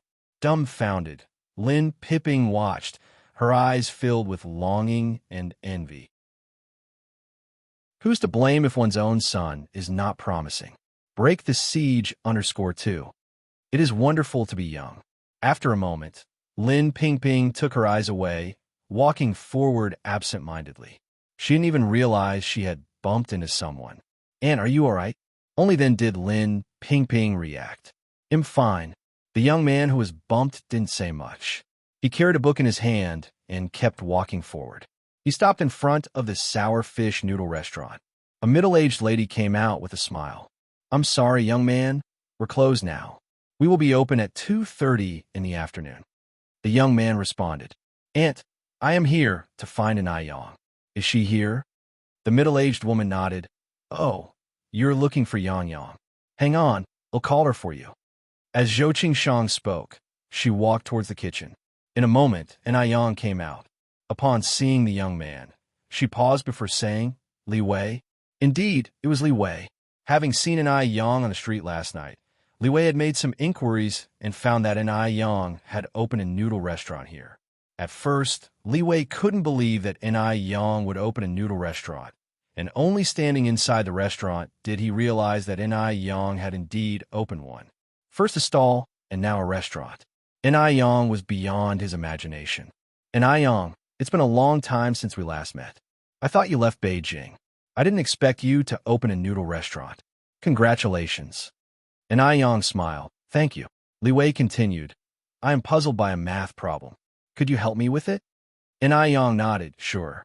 Li Wei genuinely needed An Yang's assistance in a math problem.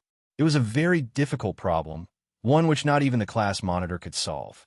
In this era, Chinese students had not yet had any exposure to Olympiad problems and were unfamiliar with the international standard. Li Wei was only dealing with Olympiad problems because the teacher in their class had studied abroad. An Yang took the test paper and began to ponder before she started solving. She was far removed from her previous life as a student. Facing this Olympiad problem, she was slightly dazed initially. She had to reorganize some knowledge points. Seeing her like this, Li Wei felt a little better. He had thought an Yang was capable of everything. As it turned out, there were problems an Yang could not solve either. That's right, the Olympiad problems were foreign. How could an Yang solve them? However, in the next moment, an Yang stunned Li Wei. She started to write down the process of solving the problem, stroke by stroke. Not only did she have the correct answer, but her solution was even clearer than the teacher's. "You take a look," and Yang returned the paper to Li Wei. In mathematics, all logical thinking is the same. The formula I have just written can be applied universally. Even if you go to university and study advanced mathematics later, the logic will remain the same. Li Wei nodded. a look of surprise in his eyes. He didn't even know what to say. After a while, he came back to his senses. "And I Yang, thank you very much."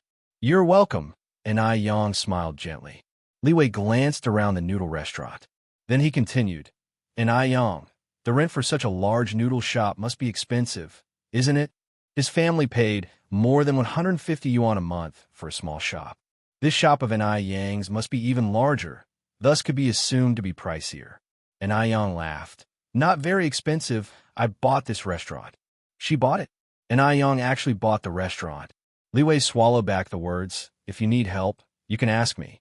And Yang had bought her own restaurant, while his family was still renting a shop. What would he possibly help An Yang with? The last shred of superiority in Li Wei's heart vanished. He even forgot how he had left An Yang's restaurant. He walked home, still a little absent-minded. He didn't know what happened to him. When he first met An Yang, she was just a simple village girl with nothing.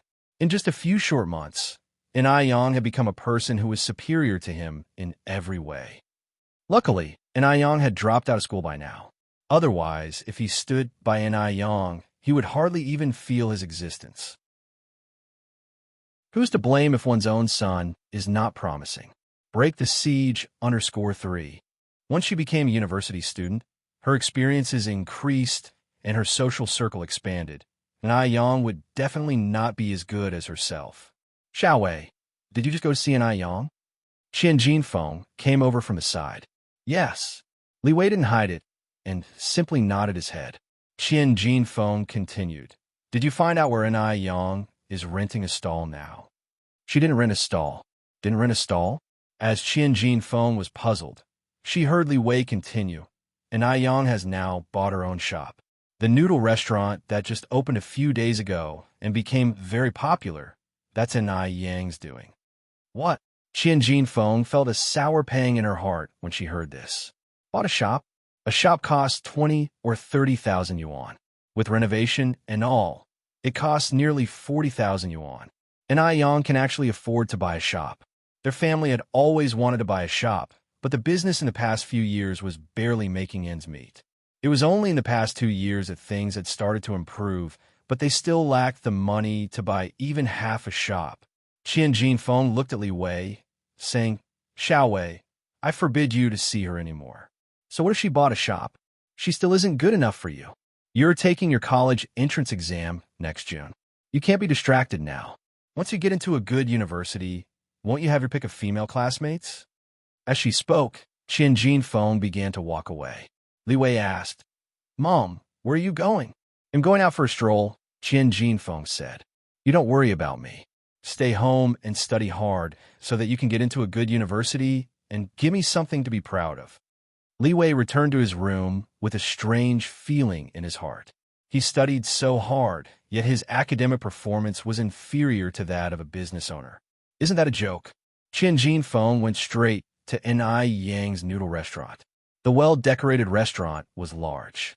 The more Qian Jinfeng looked at it, the more uncomfortable she felt. Why did such a nice shop belong to An Yang? As it happened, An Yang was taking out the trash when Qian Jinfeng arrived at the restaurant. "An Yang, I have something to say to you." Qian Jinfeng approached An Yang. Qian Jinfeng pondered for a long time. Why did An Yang open the restaurant here? She was obviously targeting her son, Li Wei. She couldn't let An Yang succeed. An Yang greeted her with a smile. "Aunt Qian, please say what you have to say." Qian Jinfeng glanced around. "Let's find a quiet place to talk." An Yang said, "I'm about to open for business." "Aunt Qian, just say it here." Qian Jinfeng nodded, then said, "Okay, since you're not afraid of making a fool of yourself, I'll say it straight. My Xiao Wei is going to college in the future. You're just a petty business owner, not to brag, but you're really not worthy of Xiao Wei. So, Anne is asking you to bother Xiao Wei less in the future." As Qian Jinfeng said these words, she held her head high, adopting an air of unattainable arrogance. Her son was a golden phoenix, and Yang was not even worth mentioning as a sparrow. Hearing this, Yang remained calm and smiled. "Actually, I think you should tell Li Wei what you just said. Why don't you ask him? Who is it that always provokes me first? I'm under a lot of pressure too. Don't just let your son run wild and blame others. Okay? Qian Jinfeng was stunned. She didn't expect Enai Yang to have this attitude at all. She thought that after she said these words, Enai Yang would be very eager to please her. After all, in Enai Yang's eyes, she could be her future mother-in-law. Isn't it usual for a daughter-in-law to please her mother-in-law? But Enai Yang, not only did she not show any eagerness to please, but she also retorted with derision. Did she just call her a dog? Before Qian Jinfeng could say anything, Enai Yang continued. As the saying goes, if the child is not taught, it's the parent's fault. If your son is not ambitious, how can you blame me? Now that Li Wei is not here, could you please tell him to stop looking for me, or else I will have to report him for harassment. Enai Yang is a person of clear love and hatred, and she wouldn't take anyone's anger for no reason. Since Qian Jinfeng deliberately wanted to give her trouble, she certainly would not let Qian Jinfeng off easily. Qian Jinfeng was far from being able to bully her. Qian Jinfeng was trembling with anger. Yet, she had no rebuttal. If her son is not ambitious, who's to blame? If she continued to entangle with Enai Yang, she would just be embarrassing herself. Qian Jinfeng is a businesswoman and cares about her face. She knew that she couldn't make a scene at this time. Who's to blame if one's own son is not promising? Break the siege _4. Qian Jinfeng went back home stewing in her anger. When she returned, she washed an apple and handed it to Li Wei. Mom just went to see Enai Yang. Li Wei was surprised. What did you go to see her for? I told her to stop bothering you. But Enai Yang just scolded me, even saying that you're the one who always seek her out. Xiao Wei, can we have some dignity? Listen to Mom. Don't go looking for her anymore, okay? Qian Jinfeng embellished the story of what had just happened and told Li Wei. Li Wei remained silent. Qian Jinfeng continued. Your job right now is to study hard so that you can get into a good university next year. That Enai Yang will surely come begging to you. At that time, when she does, we can kick her far, far away. That'll be revenge for Mom. After a long silence, Li Wei finally spoke. Mom, did Enai Yang really say that? Qian Jinfeng responded grumpily. I'm your mom. Would I lie to you? Li Wei then said, Okay, Mom, I understand. I will definitely get into a good university, for your sake. Hearing this, Qian Jinfeng responded with satisfaction. Good, good. You are my good son. Lin Pingping was aimlessly wandering the streets when she saw a familiar figure. Is that Hongbin? Who is that pregnant woman standing behind Hongbin? After being married into the Hong family for over 10 years, Pingping understood the family well enough to know that the woman wasn't a relative. Moreover, Hongbin was being particularly affectionate with her, which was not the typical behavior between friends or relatives. Her usually strict parents-in-law were full of smiles, talking happily with the woman. The family of course seemed very cheerful. No wonder they've stopped calling her a chicken that can't lay eggs. Turns out they found a chicken that can lay eggs.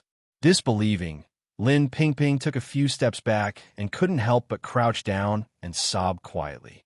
With the way things had turned out, she couldn't blame anyone else.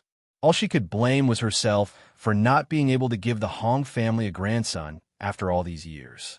Not only had she failed to provide them with a grandson, she wasn't even able to save face in the end. Her life was a total failure. After a long time, Lin Pingping numbly got up. Her legs felt like jelly, and she tottered back home in a daze. When she got home and looked at her disfigured face in the mirror, no trace of her former vitality and spirit could be found. What had she been holding on to all these years? Lin Pingping gave a scornful smile at her reflection in the mirror. Just then, the door was pushed open, and Hongbin strode in angrily. Lin Pingping, I heard from Ye that you spent all your bonus last month on your face. Is that true? Yes, Lin Pingping nodded. Hearing this, Hongbin exploded in fury. You know the situation at home. You're spending money recklessly. Do you really think your face can be fixed? I'm telling you, your face is beyond repair. Lin Pingping picked up her bag, put the anti-acne cream from her dressing table into it, and walked out. Stop! Where are you going? Lin Pingping turned around. Her face was so calm it was almost lifeless. I'm going to my aunt's house to borrow money. Hearing the last 4 words, Hong Bin immediately put on a gentle facade. Then you should go quickly. It's getting late. Do you want me to accompany you? No need. I can go by myself. Lin Pingping's voice was soft. Hong Bin didn't insist. Anyway, the Mo family were all snobs looking down on others. Apart from their money, they were good for nothing. It was better not to go. When Lin Pingping passed by the living room, her in-laws naturally didn't give her a friendly look. After a long day's work, Ai Yang rode her bicycle home. Just as she was nearing her house, Ai Yang heard a plop. It sounded like something heavy had fallen into the water. From Ai Yang's years of experience, it was clear that someone had fallen into the water. Ai Yang quickly jumped off her bike and ran to the riverbank. In the faint moonlight, sure enough, she saw someone struggling in the water. Without any hesitation, Ai Yang dove into the water, grabbed that person around the waist, and started swimming towards the shore with all her might. Luckily, Ai Yang was a good swimmer, and in no time, she had reached the shore. Who's to blame if one's own son is not promising? Break the siege _5. Ai Yang quickly performed first aid on the man she had brought ashore. Though he was timely saved from the brink of death, he was unconscious. Ai Yang parked the car by the roadside, hoisted the man onto her back, and started heading home. Upon seeing her return with a carried load, Cui Hua exclaimed with surprise, Yang, what happened? Ai Yang briefly explained the situation. Cui Hua, a sympathetic person herself, immediately said, take him to the room quick, then go shower with warm water. I will go bring the car back. Just then, Chingwei walked in from outside, and after hearing the situation, volunteered, Sister Yang, they'll go bring the car back. You stay home and assist Yang. Thank you, Sister Chunga. Ai Yang hadn't felt cold while rescuing the person earlier, but now upon making it at home, the bone-chilling cold was seeping in. Ai Yang took a hot bath, and Cui Hua warmed up a bucket of water to wash the unconscious woman on the bed. She then fetched a set of her clothes for the woman to change into. The woman wasn't very attractive. Her hands were fair, but her face was dotted relentlessly with pimples, which made her hard to look at. Oh, she must be truly pitiful to attempt a suicide. Cui Hua sighed continuously. After her bath, Ai Yang checked on the woman, and confirming she was in a stable state, she went to cook. To be prepared in case the woman woke up during the night, she made an extra bowl of red date and ginger porridge to drive away the cold.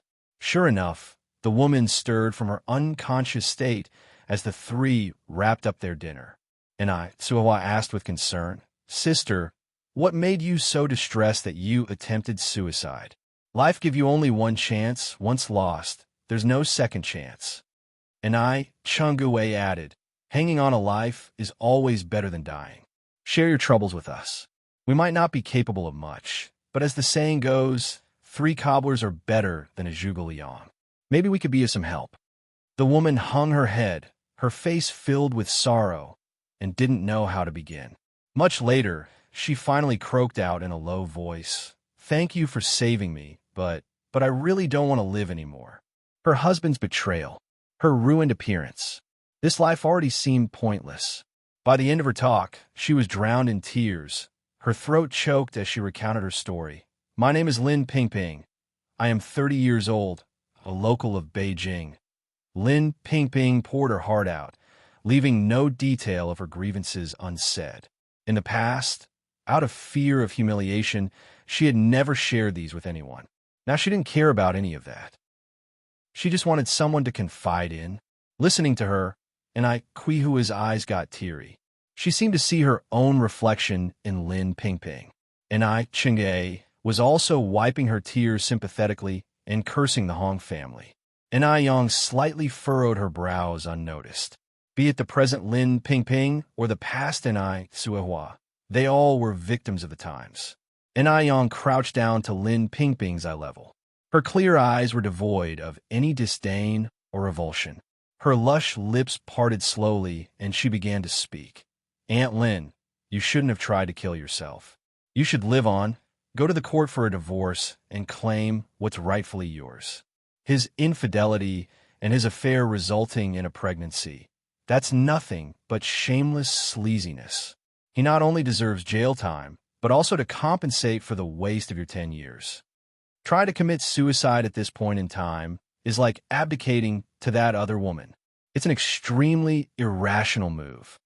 Lin Pingping raised her head, and upon seeing Enai Yang's face, she was taken aback momentarily. Wasn't this young girl the one she had seen in the noodle restaurant in the morning? After a while, she echoed, "Divorce?" In this era, divorced women were shamed.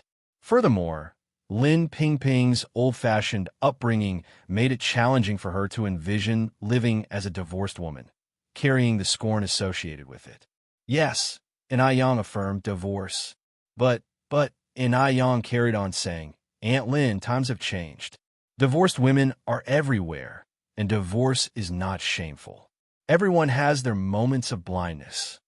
Hearing this, Sehua agreed fervently. "Sister, Yang Yang is right. Divorce isn't a disgrace. Look at me. I'm living quite well now, right? My past was even worse than yours." Who's to blame if one's own son is not promising? Break the siege _6. Enai Tsuehua was sharing her own story with Lin Pingping. Lin Pingping listened, her face gradually showing an incredibly shocked expression. She thought she was unlucky enough, but she hadn't expected that there were people in this world who were even unluckier than her. If she hadn't heard it with her own ears, she wouldn't have believed that there were people in this world who would abandon their own children. "Sister," Enai Tsuehua said with a sigh, "take my advice, get a divorce. You still have a long life ahead of you. Why ruin it over a man like this?" Lin Pingping was a smart person who got the point quickly. The reason she was confused all these years was because she never showed her scars to others. Everyone thought she was happy, so naturally, no one talked to her about these things. "Okay, sis, I got it, thank you all." Enai Tsuehua said happily, "I'm glad you understand." Enai Yang brought a bowl of porridge in from outside. "Annie Lin, have some red dates and ginger porridge to warm up first." "Thank you." Lin Pingping took the bowl of porridge with both hands and slowly drank it. That night, Lin Pingping and Enai Tsuehua talked until late. She gained a lot of insights from Enai Kuihua's words and felt more and more that she was so foolish in the past. The next morning, Lin Pingping asked to say goodbye. Enai Tsuehua handed her a bottle filled with a brown liquid. "Pingping, this is an acne cream made by Yang Yang. She said it can cure the acne on your face." Lin Pingping refused. "Sister Hua, you, Yang Yang, and Sister Kevin are all good people. You saved my life. How can I take your stuff now?"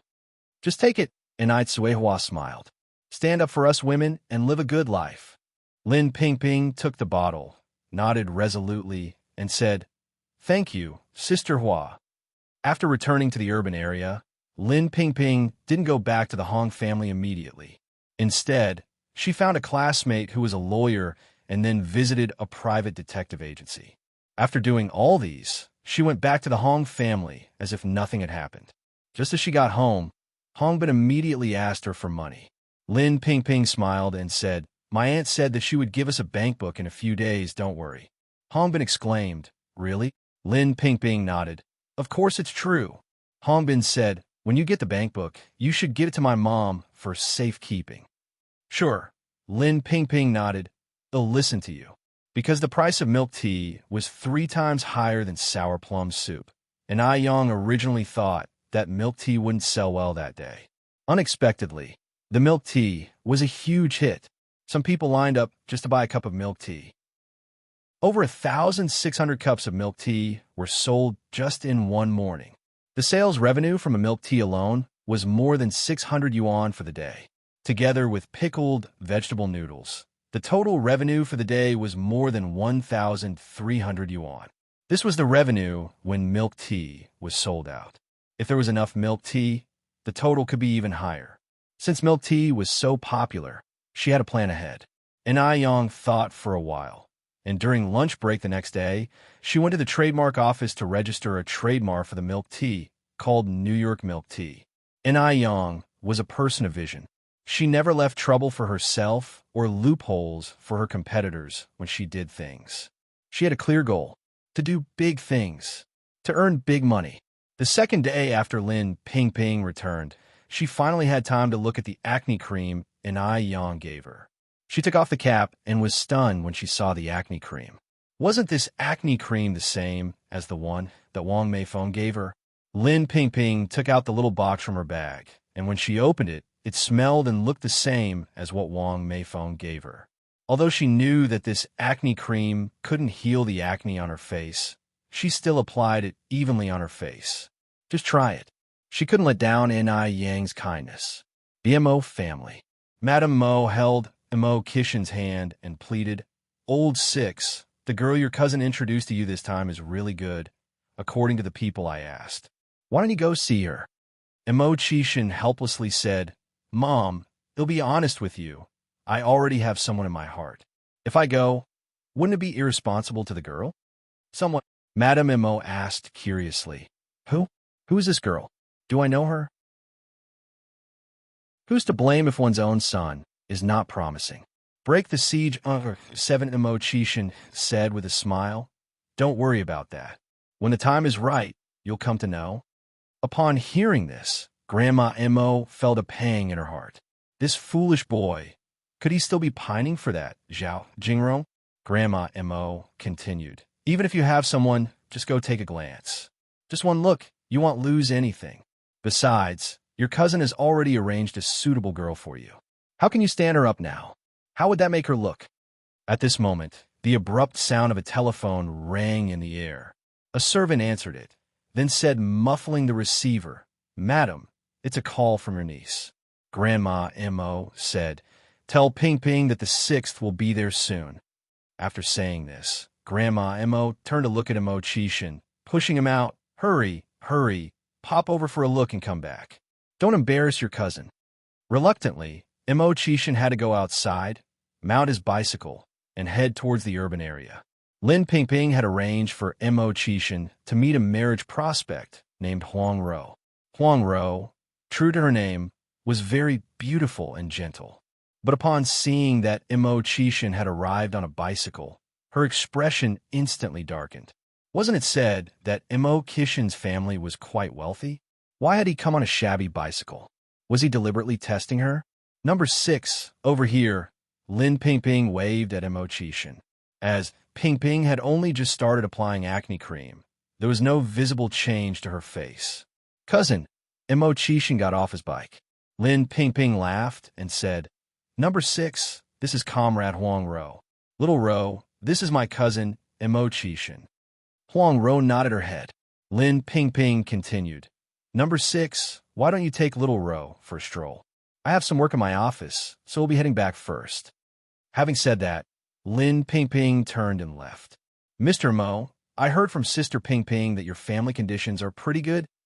Huang Ro asked tentatively. Honestly, Mo Kishin was quite handsome, but Huang Ro was a pragmatic person. What did good looks account for? Could they be spent like money or eaten like food?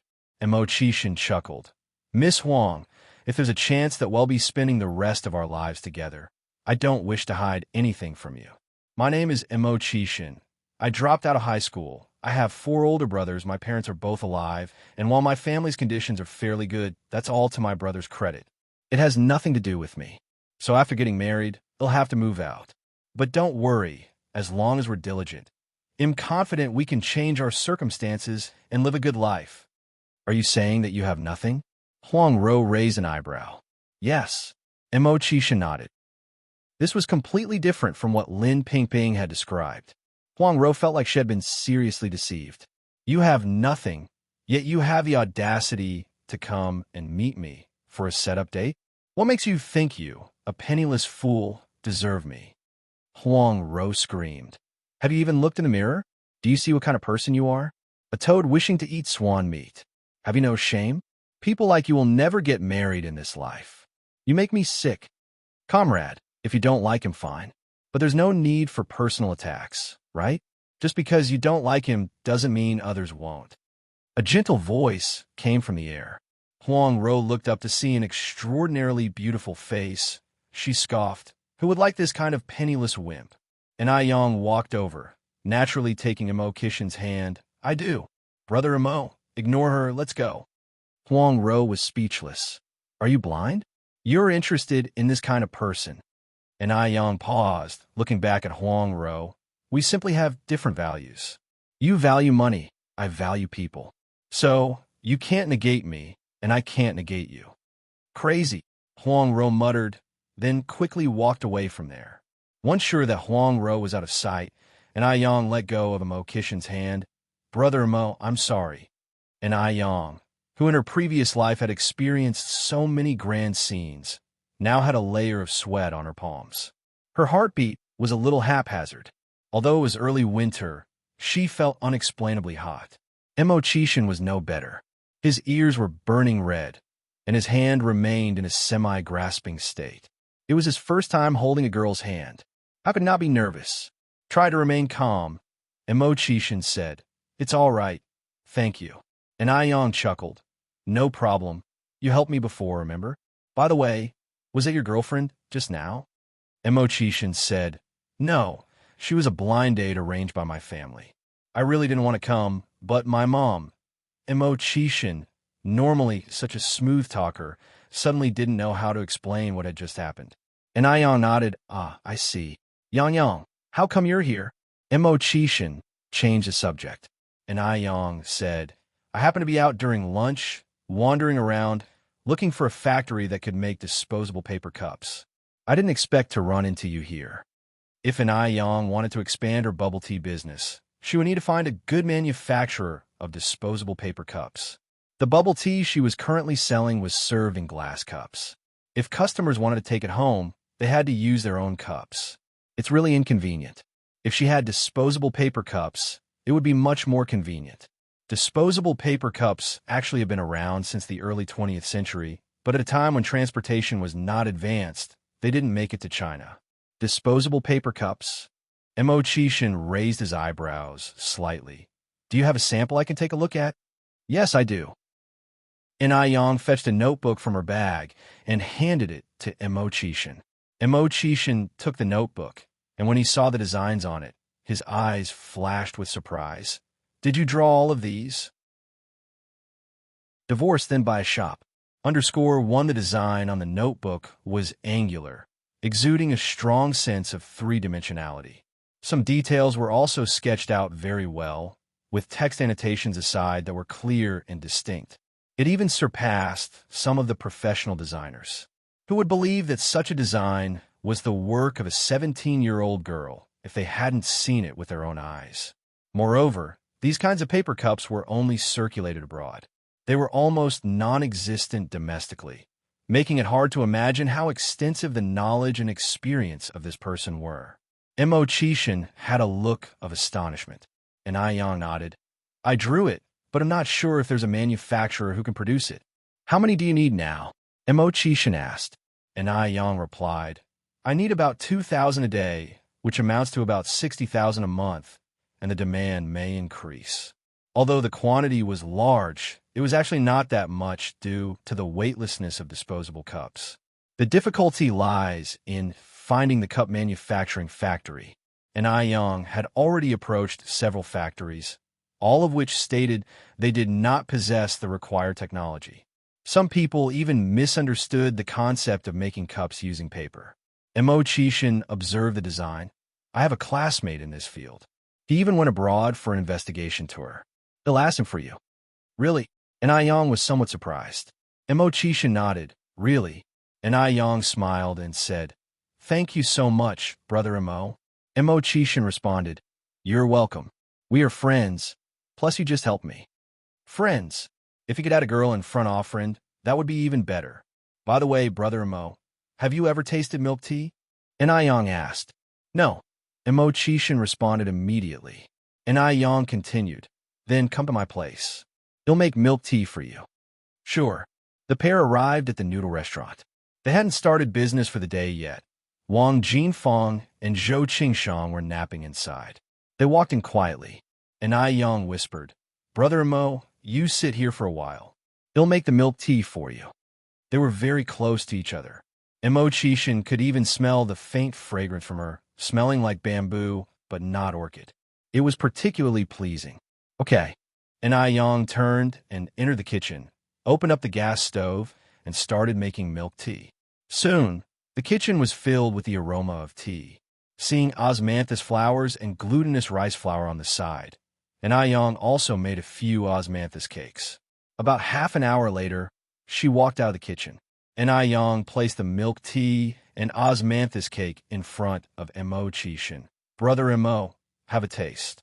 Emo Chishin first pinched a piece of faint yellow osmanthus cake. It was soft and glutinous. The cake melted in his mouth. The sweetness was just right, displaying a refreshing texture. It was incredibly delicious. Eating osmanthus cake while sipping the flavorful milk tea, the taste was simply too good. Emo Chishin couldn't resist having a second piece, then a third. Seeing him relish the cakes, and Yang couldn't resist having a piece herself. Yes, the taste was indeed surprisingly good. A slight curvaceous smile unfurled across Yang's lips, her dimples visible. Who knows whose eyes were dazzled by her? The two chatted while sipping their milk tea. Afternoon came quickly. After Emo Chishin left, old Granny Emo couldn't wait any longer to ask him about his blind date. Emo Chishin said, "Not good. She didn't like me at all." "Didn't like you?" Old Granny Emo said incredulously.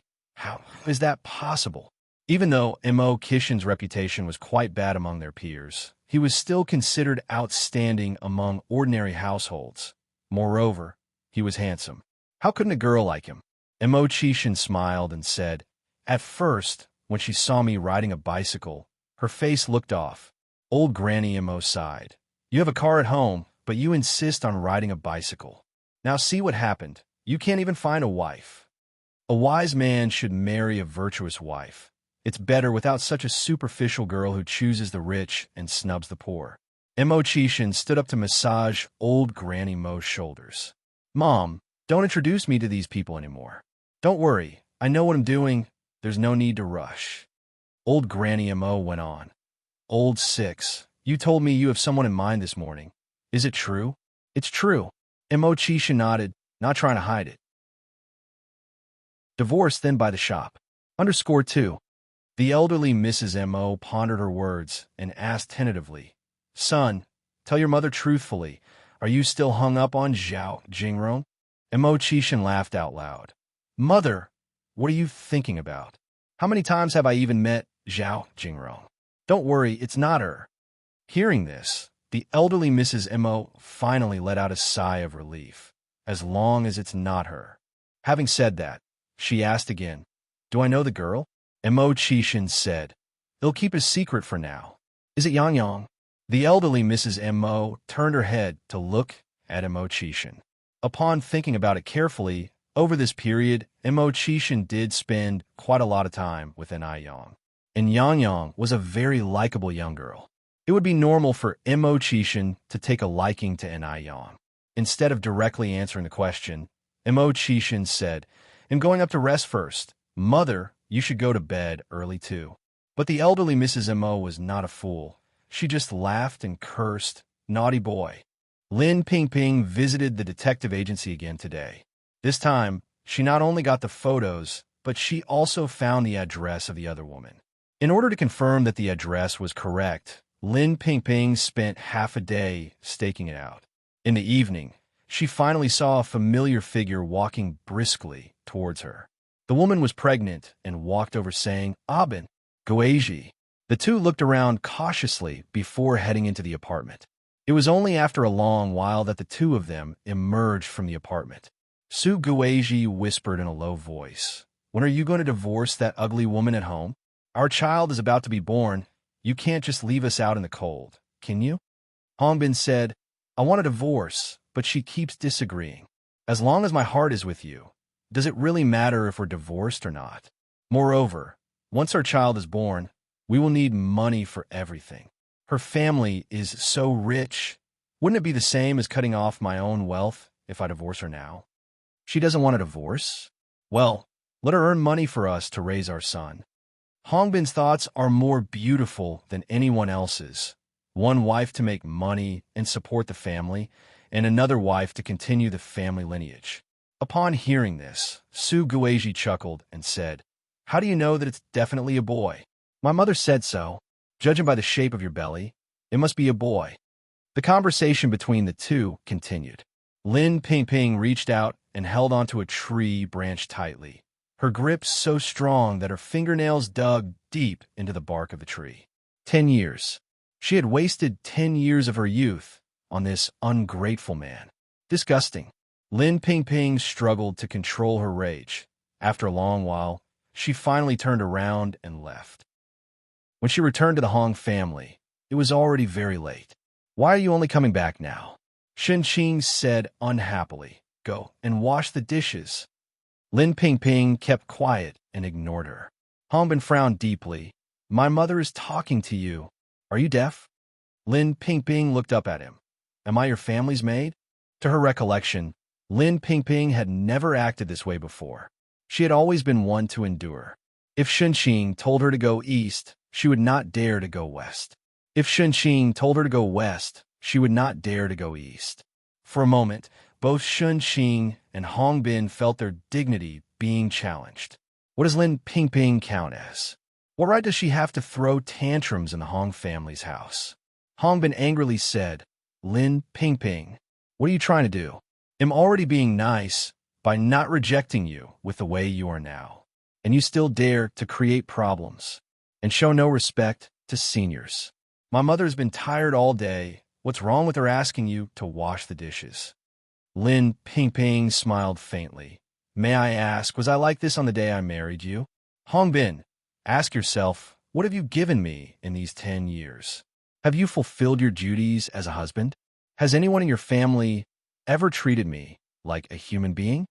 Hongbin's brow knitted and his face was filled with disgust. If it weren't for the money, he would find it disgusting to even take a second look at Lin Pingping. Complain? What does Lin Pingping have to complain about? It was Lin Pingping who pursued him in the first place. And it was Lin Pingping who insisted on marrying him. It's not like he can't find a wife. Shen Qing jumped out and cursed. "You ugly bitch, what do you mean by that? If you don't want to be in this relationship anymore, pack your things and leave the Hong family immediately. If it weren't for you insisting on marrying our Binbin back then, maybe he would have been successful by now. It's because of you, you jinx.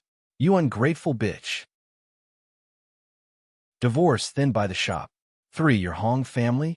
Lin Pingping turned her head to look at Shen Qing, smiling. "How dare you say that? Have you forgotten that this apartment was bought with the money my aunt gave me? How does it have anything to do with your Hong family?" Shen Qing was livid. How dare she, this unattractive woman, now dare to speak to her this way? If she didn't show her power, Lin Pingping might actually think she was a pushover. "You shameless, lowly woman. Are you planning on denying our ownership of this house? Divorce. I want a divorce right now. The Hong family doesn't need disgraceful people like you." Shen Qing held her head high, waiting for Lin Pingping to kneel and beg her. Previously, any mention of divorce would scare Lin Pingping half to death. Would Lin Pingping agree to a divorce? Never. "Don't worry. Even if you don't mention it, I want a divorce too. I've had it with your family." What? Lin Pingping wanted a divorce. At her words, the atmosphere in the room quiets immediately. Even Hong Yuanyang, busy reading the newspaper, put down. "Lin Pingping, do you have any idea what you're saying?" Hongbin looked at her in disbelief. Lin Pingping loved him so much.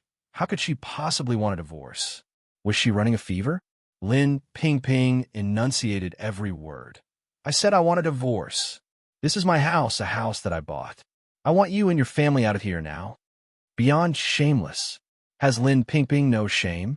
Shen Qing was furious. She grabbed a broom and aimed it at Lin Pingping. "This is my son's house, the Hong family's house. If anyone should leave, it's you, you slut. Get out now, get out." They have been living in this house for 10 years. How dare Lin Pingping try to take it from them? Impossible. Lin Pingping grabbed the broom and pushed hard. "You old hag, you don't have the right to hit me."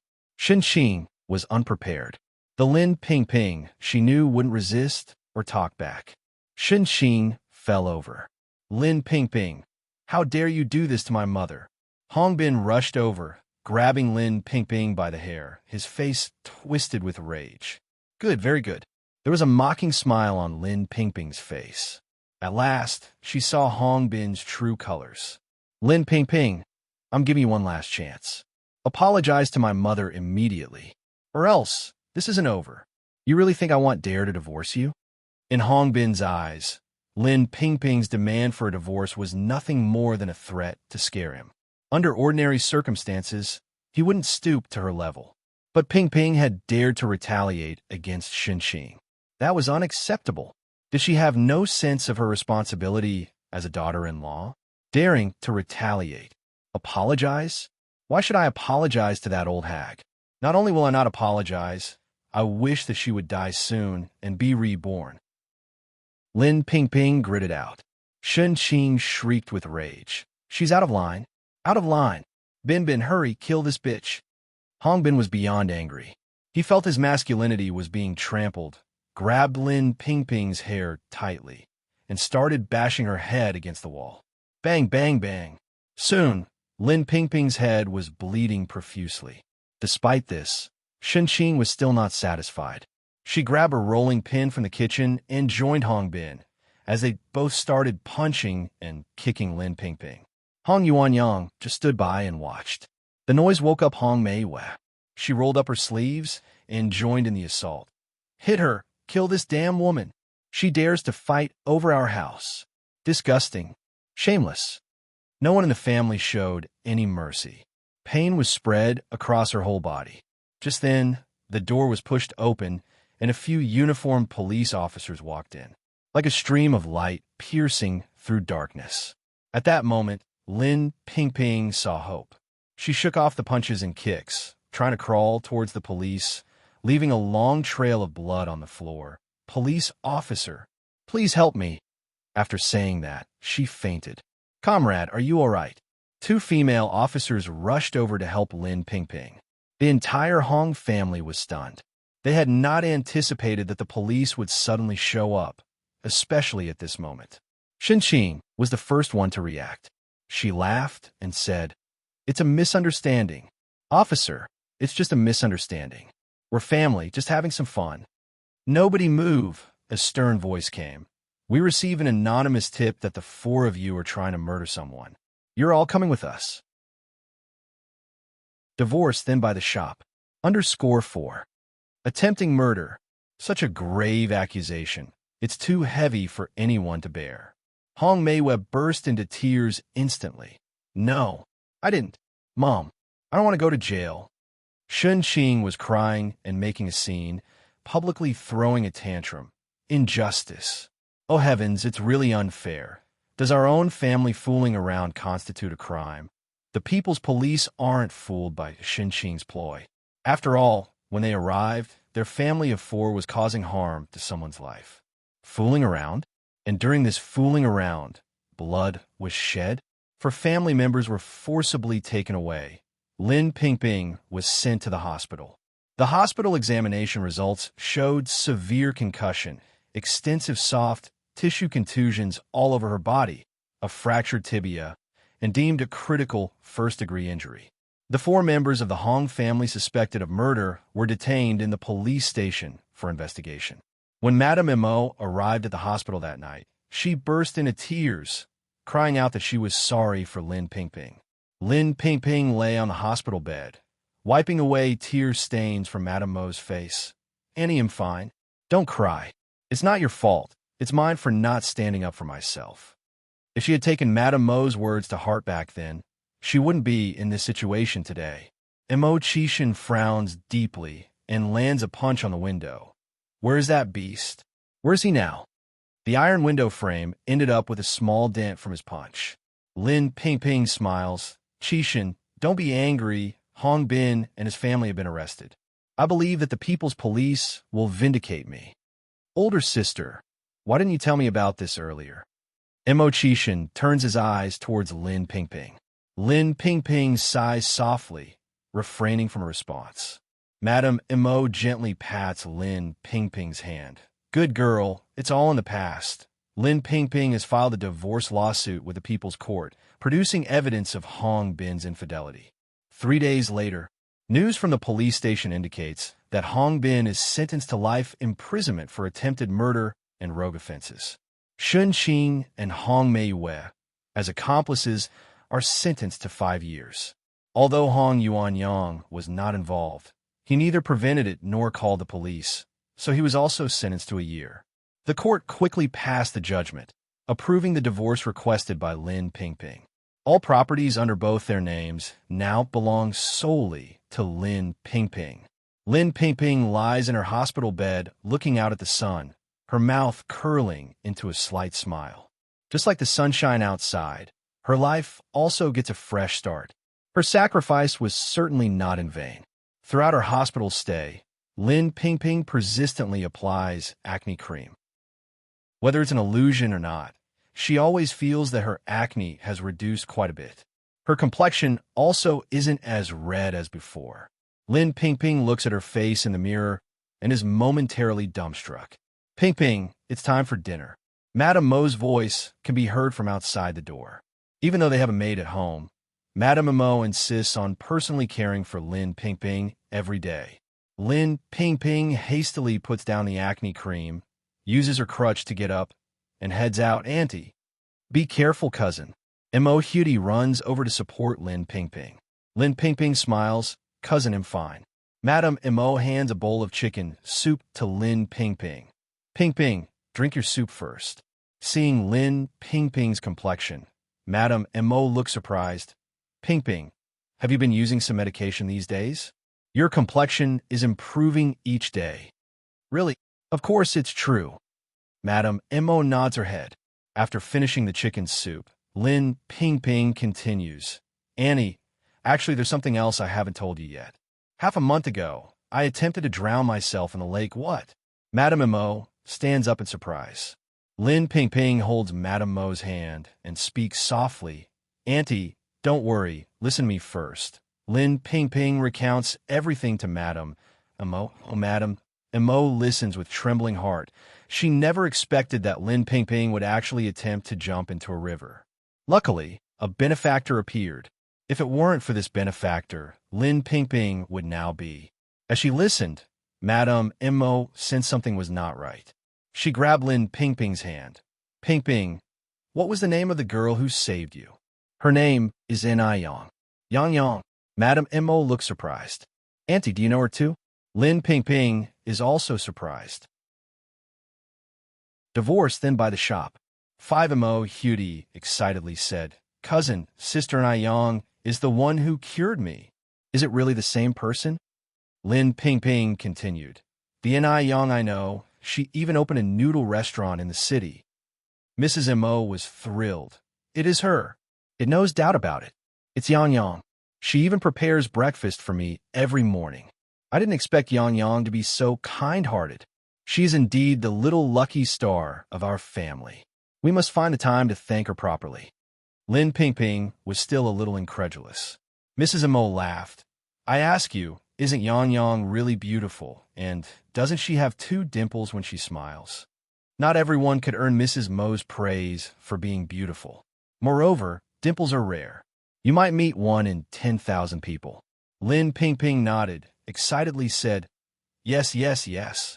Aunt, we are really talking about the same person. At the moment, the niece and nephew praised Yang from head to toe without hesitation. In the noodle restaurant, Yang, who was busy wiping the table, inexplicably felt her ears burning. She touched her ear. It was a little hot.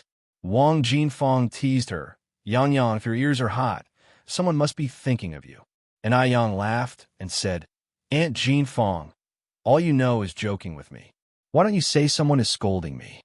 Wang Jinfeng said, Yang, whoever dares to scold you, your Aunt Jinfeng will be the first to not let them go. At that moment, the door was pushed open, and a tall and straight figure came in from outside. Wang Jinfeng gave Zhou Qingsheng a wink, and the two tacitly turned and went into the back kitchen. Brother Mo, seeing the figure, Yang walked over with a smile. Yang, Mo Qishan, was almost blinded by the two shallow dimples.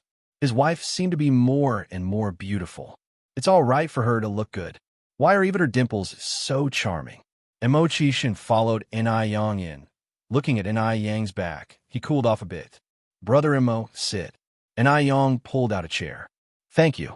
Mo Qishan bent over to sit down, took out several cups from his bag. Yang, these are the disposable paper cups you asked for last time, a few samples brought by my friend. Check if this is what you need. For paper cups in total, all were made according to Ni Yang's design, but the material and thickness were different. Ni Yang picked up 4 cups for comparison, then pointed to one of them and asked, "How much is this one, Brother Mo?" This question, Mo Qishan really hadn't thought about it. 3 for a penny. Mo Qishan hesitated a moment, then replied, "After all, they are just disposable items. It would be unreasonable if they were too expensive. This price should be pretty fair, right? Is it so cheap?" And Yang was a little surprised. Although disposable paper cups are indeed not expensive and have a low cost, the current technology in the country is still immature. Not many people can produce this type of paper cup. The price should be a bit more expensive. After all, rarity makes a thing precious. And Yang speculated that one had to import equipment to make them. Mo Qishan laughed. "Is it still cheap? I was intending on bargaining with you. Don't think the paper cup is hard to make in other factories. But at my friend's, there is hardly any difficulty at all. As the saying goes, no cheater, no merchant. Are you worried that he will lose money?" That seems to make sense. And Yang went on to say, "Then, Brother Mo, could you help me order 10,000 of them?" Mo Qishan nodded. "Okay. Remember, if I'm not around in the future, you can call this number to have them deliver." He handed Ni Yang a piece of paper with a phone number. "Then I'll pay you first." Ni Yang took out 4 large notes and handed them to Mo Qishan. Mo Qishan laughed and said, "We'll take care of that when they arrive. There's no need to rush. By the way, Yang, when do you plan to want them?" And Yang replied, "No rush for time, just whenever they're finished." Mo Qishan nodded. "Okay." After discussing the important matters, and Yang continued, "You sit and rest for a while, Brother Mo. They'll bring you something to eat." "Okay." More food. Mo Qishan couldn't help but touch his chin. Could it be that his wife really regarded him as a little girl? Before long, Yang brought out a tray with milk tea and other snacks. Divorce then by the shop. _6. The two sat at the table, chatting while they ate. "Oh, Yang, I forgot to tell you that I bought a house." "Is it in Beijing?" And Yang raised her eyebrows slightly. "Yeah." And Mo Qishan nodded. "I plan to keep it as a dowry." And Yang continued, "Brother Mo, if you really want to keep it as a dowry, I suggest that you should buy a house near Donghuching River. Donghuching River is located on the Second Ring Road in the future. In her future memories, houses within the Second Ring Road in Beijing sold for more than tens of thousands of yuan per square meter. Ordinary people couldn't afford such a house in their lifetime. But at this time, no one wanted houses within the Second Ring Road. The price per unit was only 100 yuan per square meter. It was 4 or 5 times cheaper than a commercial property. And Yang also planned to buy several houses along the Second Ring Road once her business started to stabilize. Mo Qishan laughed. "It looks like I need to work harder to make money. Otherwise, I won't be able to afford a wife." And Yang lifted her cup of milk tea towards him. "Let's work hard together." And Mo Qishan clinked his cup with hers. "Cheers to that." After leaving the noodle restaurant, Mo Qishan rode away on his bicycle, disappearing around the corner. When he reappeared, he was sitting in the back seat of a high-end car. "Darning, go to the sales office." Wu Darning trembled. "Brother Six, you're buying another house? Hadn't he bought enough last time?" Mo Qishan took out a cigarette from his pocket and lit it slowly. "Last time, I bought a house near People's University. This time, I plan to buy a few near Donghuching River." Finished speaking, Mo Qishan added, "The current house price near Donghuching River is 100 yuan per square meter. Do you want to buy one too?" Wu Darning immediately shook his head. No, I've already sent my money back to my hometown for my parents to build a new house." Mo Qishan nodded. Wu Darning tentatively asked, By the way, is this house purchase also your sister-in-law's idea? Mo Chishan slowly exhaled a puff of smoke. Wu Darning glanced at Mo Chishan through the rearview mirror. He sighed softly. Why did such a smart man become stupid when he met a young girl? A moment later, Mo Chishan continued. The design for the disposable paper cups has been confirmed by your sister-in-law. You can arrange for it to go into production in the next few days. Just make sure someone keeps a close eye on it. Wu Darning nodded. All right. At around 7 in the evening, Ai Yang started her end-of-day tasks. Zhou Qingshang and Wang Jinfeng were cleaning inside, while Ai Yang was cleaning up the trash outside. As she swept, a few banknotes fell to the ground, money falling from the sky. Ai Yang looked up and saw a middle-aged woman passing by. She quickly picked up the money and caught up. Annie, wait a moment. The middle-aged woman stopped. Young lady, what's the matter? Auntie, did you drop this money? The middle-aged woman didn't immediately reach for the money, but felt in her pocket, then said, It's mine. Thank you, young lady. You're welcome. Ai Yang handed her the money. Take care. The middle-aged woman took the money, surprised. Hey, aren't you the young boss from the noodle restaurant next door? Ai Yang gave a slight smile. My name is Ai Yang. Do you know me? The middle-aged woman laughed. I run the stationery shop next door. Ai Yang said, So we are neighbors. Would you like to sit for a while in my place? When it comes to doing business, maintaining a good relationship with your neighbors is crucial. The middle-aged woman went on. Actually, we're moving out in a few days. As a matter of fact, we're selling our shop. Selling. Ai Yang continued. Auntie, can I take a look? The middle-aged woman nodded. Sure, young lady, come with me. Ai Yang followed the middle-aged woman's steps. Auntie, you could just call me Yang Yang. The two arrived at the shop next door, and the middle-aged woman turned on the lights. The shop was not very big, only about 20 square meters. There was a counter at the front, and inside there was a small table and a bed. Through the middle-aged woman's introduction, Ai Yang learned that her name was Wang Xuemei, 45 years old. She and her husband had been running the stationery shop for 7 or 8 years. Because their son was living abroad permanently, the old couple planned to sell the shop and go abroad to take care of their son. Divorce, then buy the shop. 7 Wang Xuemei continued. Yang, if you really want to buy it, Annie won't haggle with you. My place is small, just 22 square meters. I don't need the things inside. Give me 10,000 yuan for everything. The store that Ai Yang bought was priced at 580 yuan per square meter. 22 square meters should be around 12,760 yuan by the normal price. For Ai Yang, this was equivalent to a pie falling from the sky. Importantly, the two stores were conjoined, which would be convenient for management later on. Ai Yang nodded. Okay, Aunt Wang, whenever you are free, let's get the contract signed. Yang, are you really taking it? Wang Xuemei was somewhat surprised. That was quick. She didn't even negotiate the price. Quite a few people had come to see Wang Xuemei's shop, but they all complained that the price was too high. The shop was second-hand, and they always offered a lower price, so it hadn't been sold yet. Some people even brought the price down to 5,000 yuan. Ai Yang said with a smile, Yes, I'm serious. If you don't trust me, I can pay you a deposit first. Wang Xuemei, excited, grabbed Ai Yang's hand. Yang, you're not joking with Annie, are you? Auntie, do I look like I'm joking? Wang Xuemei continued. How about we sign the contract at noon tomorrow? Okay, Ai Yang nodded. I'm fine. You and Uncle decide whenever it's convenient for you. Wang Xuemei laughed and said, All right, then it's settled. After this was settled, Wang Xuemei laughed and took Ai Yang next door. Ai Yang said, Auntie, please wait a moment. Wang Xuemei was initially stunned, then she nodded, All right. Ai Yang came out quickly. She was holding a glass bottle with brown liquid in it. Auntie, this is milk tea I made. Take it back and let Uncle try it. Wang Xuemei accepted with a smile. Yang, then I want stand on ceremony. Ai Yang smiled slightly. No need to be polite.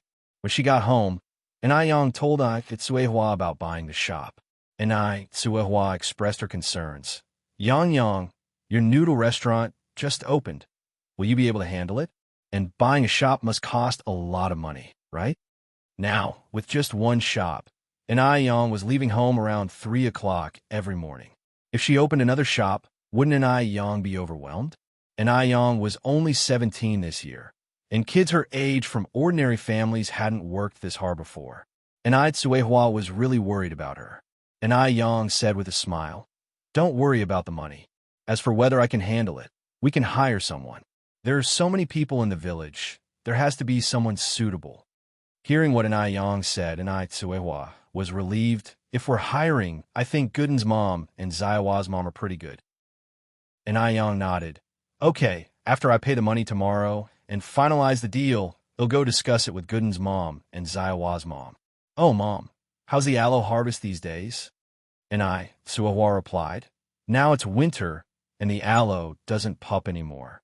Everyone went to the mountains to find it. Yesterday, they brought about 20 jin in total." "Okay, Mom. Remember, no matter how much aloe they bring, we take it all. Don't worry about stockpiling." And Tsuehua nodded her head.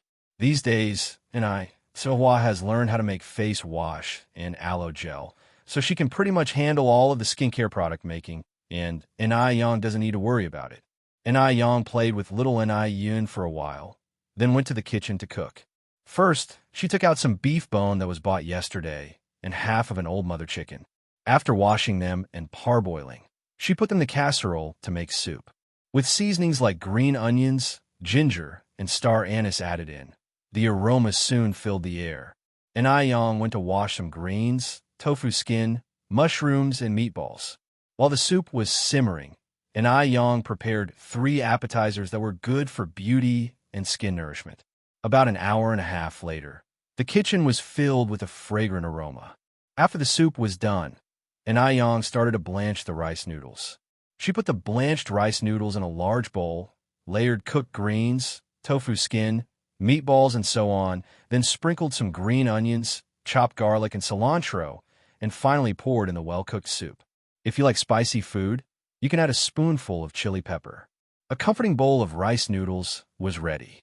The rice noodles were chewy and full of taste.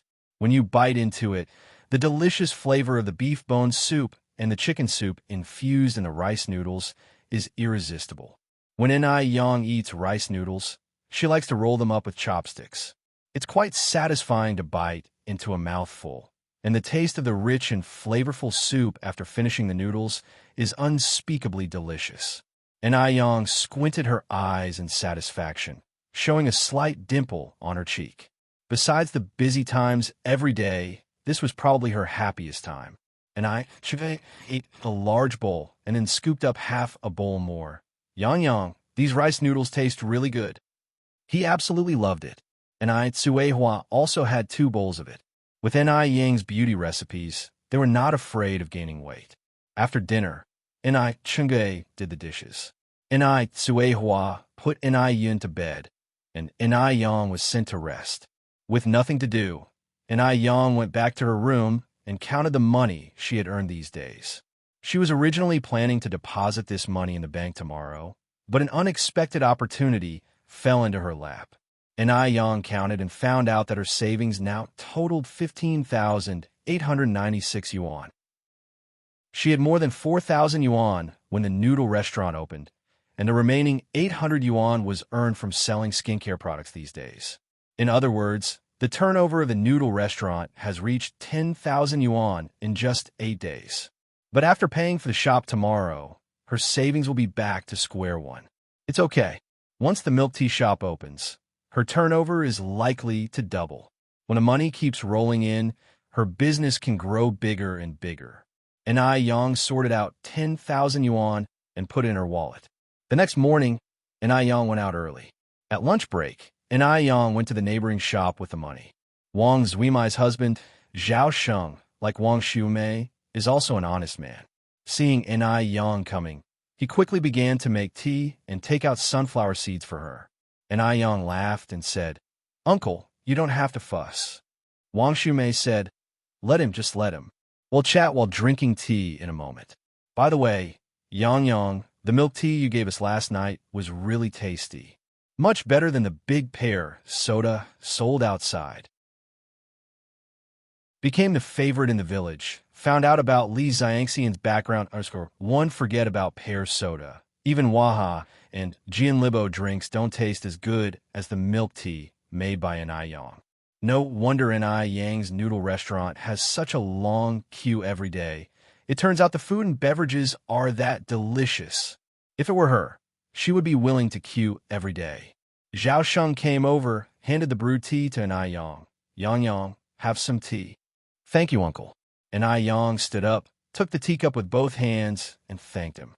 Zhao Sheng discreetly took a good look at this young lady, full of admiration. Despite her young age, her manners, conduct, and courtesy all surpassed any adult standards. How many other children would know to receive a teacup with both hands and to stand up to give thanks? Although it's just a simple action, it embodies the 5,000-year-old history of tea etiquette in China. This little girl is destined for big things in the future. An Yang took a sip from her teacup, then put it down on the table. Wang Suanyi added, Yang Yang, although my shop is small in size, it's really well located and warm in winter, cool in summer. It's not only good for business, but also for living. If it weren't for us going abroad, your uncle and I would hate to sell it. And Yang continued, actually, you could consider renting out the shop. By the time you and uncle decide to come back, you could reclaim it. Even though she really wanted to buy the shop, she wasn't going to force anyone. Trades like these require satisfaction from both parties. Wang Xuemei smiled. This trip abroad might be permanent for us. Our son has strictly instructed us to settle everything domestically before leaving. And Yang nodded. Wang Xuemei then brought out the contract. Yang Yang, we have prepared the contract. If there are no issues, we can sign it. The contract was produced in duplicate, and Yang took one, skimmed it carefully. After confirming there were no issues, she signed her name. Her autograph was bold and free, clean and forceful. It didn't look like a young teenage girl's handwriting at all. Zhao Sheng's 25-year-old son was an international student in M country. Even he couldn't write such good handwriting. Zhao Sheng kept his copy of the contract and said, Yang Yang, if you're tight on money, you can first pay us 5,000 yuan. The remainder can be transferred to us via bank after we leave the country. Wang Xuemei nodded. Yes, Yang Yang, don't worry about the money. Your uncle and I are in no great rush for it. The couple knew that An Yang was just a little girl who was struggling on her own. They would never be this lenient with anyone else. Since An Yang didn't look like someone who would default on payments, they trusted her. An Yang smiled. Thank you, uncle. Thank you, auntie. However, I do have just enough money right now. I would prefer to pay everything up front to avoid any future hassles. On hearing this, the couple was taken aback. This was not a small amount. They had scrimped and saved for many years to put aside a little over 100,000 yuan. And Yang had only been running her business for a few days, and she had already made this much money. Moreover, this little lady was dressed simply. One would have never guessed she had 10,000 yuan on her. And Yang took out the money from her bag and handed it to Wang Xuemei. Auntie, please count. The couple was momentarily stunned before they took the money from An Yang. A stack of 10,000 yuan, neatly wrapped in a handkerchief. The handkerchief had a faint fragrance. From this detail alone, one can tell that the owner of the handkerchief is meticulous. After counting the money and confirming that there were no issues, they handed An Yang the keys to the house. Yang Yang, from now on, this house is yours. If you can sell any of the stationery in the house, sell them. Throw away the things that you can't sell. We will accompany you to do the transfer of ownership tomorrow, as we will be leaving the day after. And Yang took the keys. Uncle and Auntie, I wish you a smooth journey. Wang Xuemei smiled. And we wish you prosperous business and a bright future. And Yang gratefully accepted their good wishes with a smile. Became the favorite in the village. Found out about Li Xiangxian's background _2. The following day, Zhao Sheng and his wife, Wang Xuemei, accompanied An Yang to the local housing bureau to handle the property transfer formalities on time. The property transfer process went very smoothly. After returning from the housing bureau, An Yang stood in front of the shop, the corners of her mouth curling slightly. The warm winter sun seeped through the leaves, evenly illuminating her and casting a golden glow on her. Tranquil, ethereal, under her presence, all the pedestrians and vehicle on the street became mere backdrop. "Slow down," said a man in the back seat of the car, suddenly. "Oh, okay." Li Gongsheng carefully slowed down. "This is where Enai Yang opened her noodle restaurant." The man spoke again. Li Gongsheng replied, "Yes, second master. Xiaoni currently runs a noodle shop here." "Park the car," the man continued. Li Gongsheng immediately pulled over park. As soon as the car stopped, the man got out of the car. "They'll step out for a moment, you wait in the car." Li Gongsheng looked at the man through the rearview mirror and respectfully said, "Okay, second master." The man was none other than Song Beicheng. Ever since his extravagant invitation was rejected by Enai Yang, Song Beicheng had been quite interested in this young girl. He even once suspected that Enai Yang was employing a clever tactic of retreat for advancement. But after a long wait, he did not see any further moves from Enai Yang. Song Beicheng considered himself insightful towards people, but he could not see through Enai Yang. This young girl, deep and unpredictable. Song Beicheng casually adjusted his tie, his eyes hidden behind his glasses. The golden rim of his glasses reflected a sharp light in the sun, seemingly oblivious to the closed sign hanging on the door. Without a second thought, he pushed open the glass door and entered. Enai Yang was checking accounts at the counter. Hearing the noise, she raised her eyes slightly and said, "Sorry, we are closed now. If you want to eat noodles, please come back at 2:30 in the afternoon." "Wait, why does this man look familiar?" Enai Yang quietly furrowed her brows. Song Beicheng quirked the corner of his lips. "Miss Enai seems to have a forgetful memory. Even I am forgotten?" Meanwhile, there was a hint of disappointment in Song Beicheng's heart. Any woman who saw him would do everything possible to please him or be preoccupied with him. Enai Yang, on the contrary, put it behind her mind directly. It was only then that Enai Yang reacted and smiled. "Mr. Song?" "Oh, so she still remembers him." Song Beicheng carried on, as usual. "Do you need anything from me?" Enai Yang continued to ask.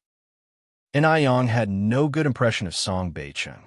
This man was simply the embodiment of a capitalist, thinking he could do whatever he wanted because he was rich, overbearing, and autocratic.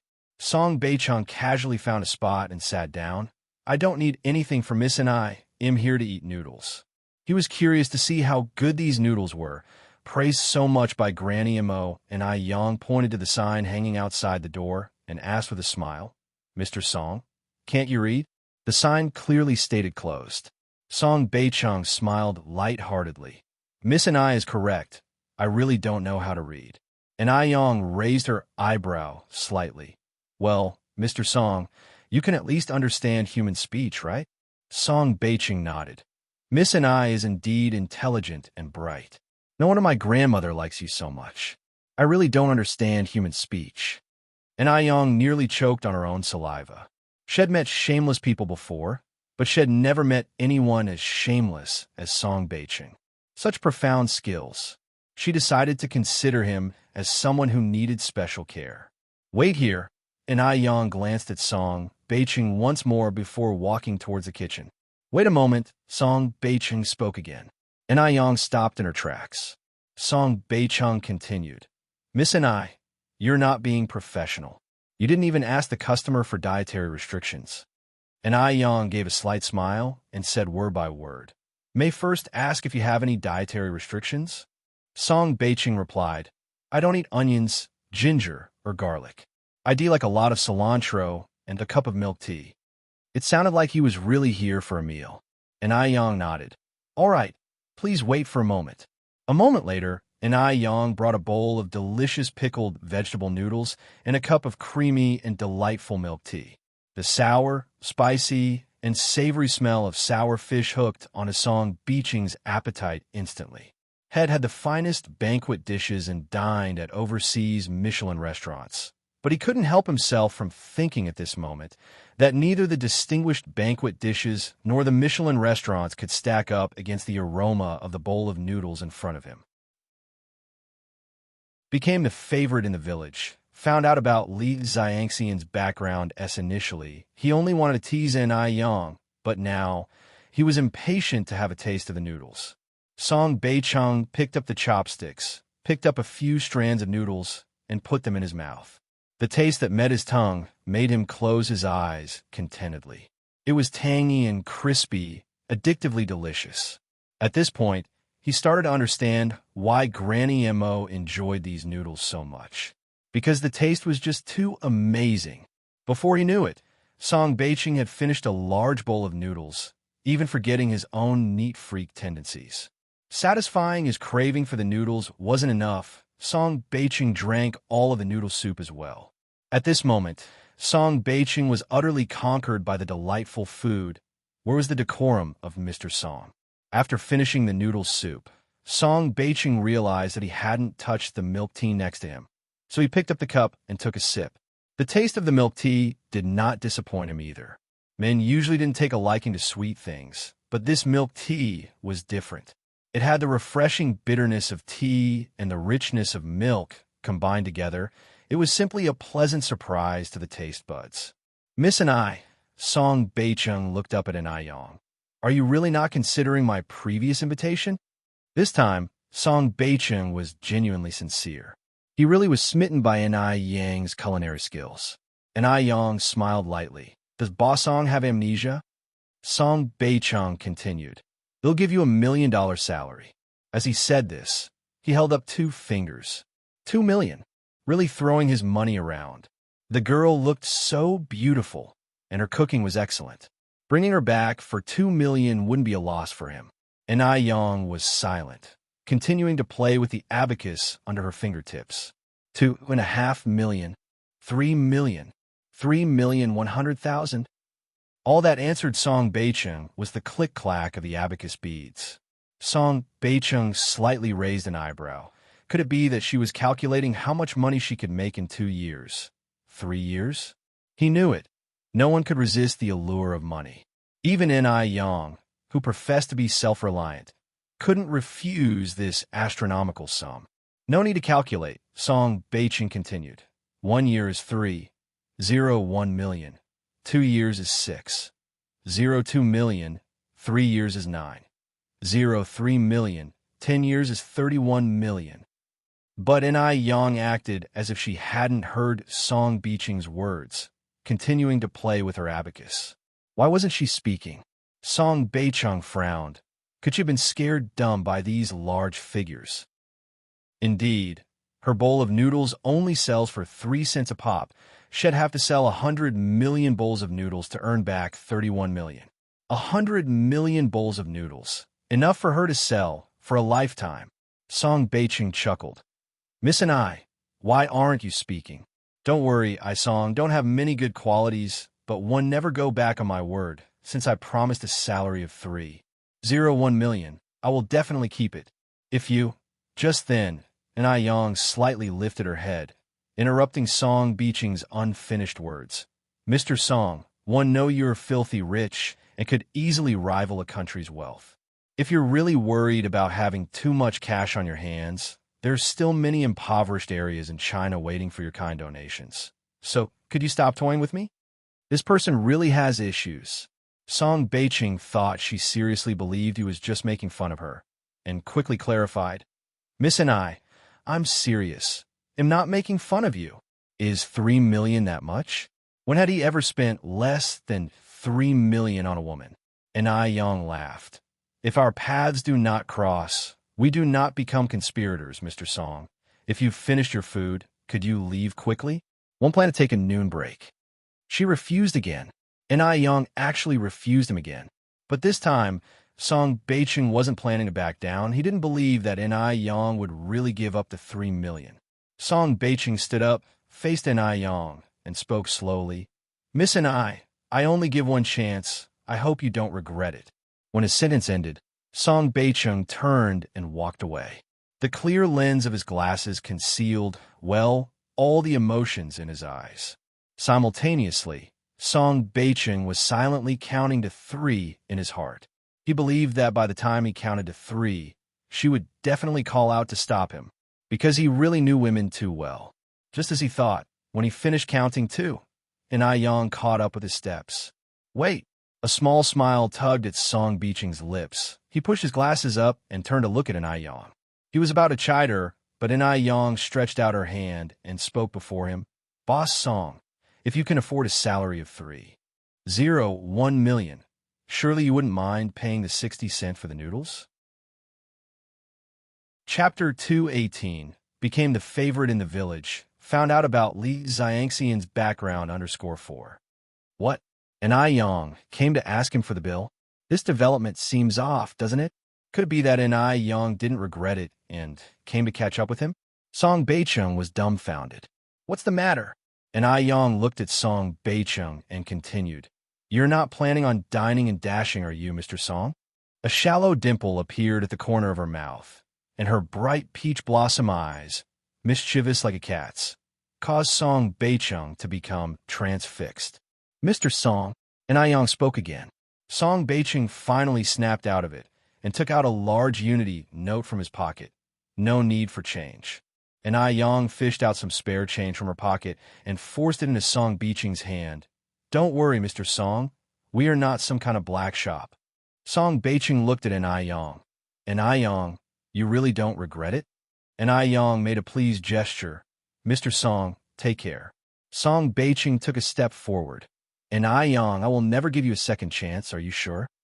And Yang firmly shut the door. Through the glass door, Song Beiqing saw her immediately turn around and go into the kitchen. She didn't even look back at him. Song Beiqing narrowed his eyes, and through the lens of his glasses, a sharp glint flashed in his eyes. Is it that there really are people in this world who don't love money? Or was his offer not enough? 3 million, it really wasn't a small amount. This girl had shattered the image of other girls had known before.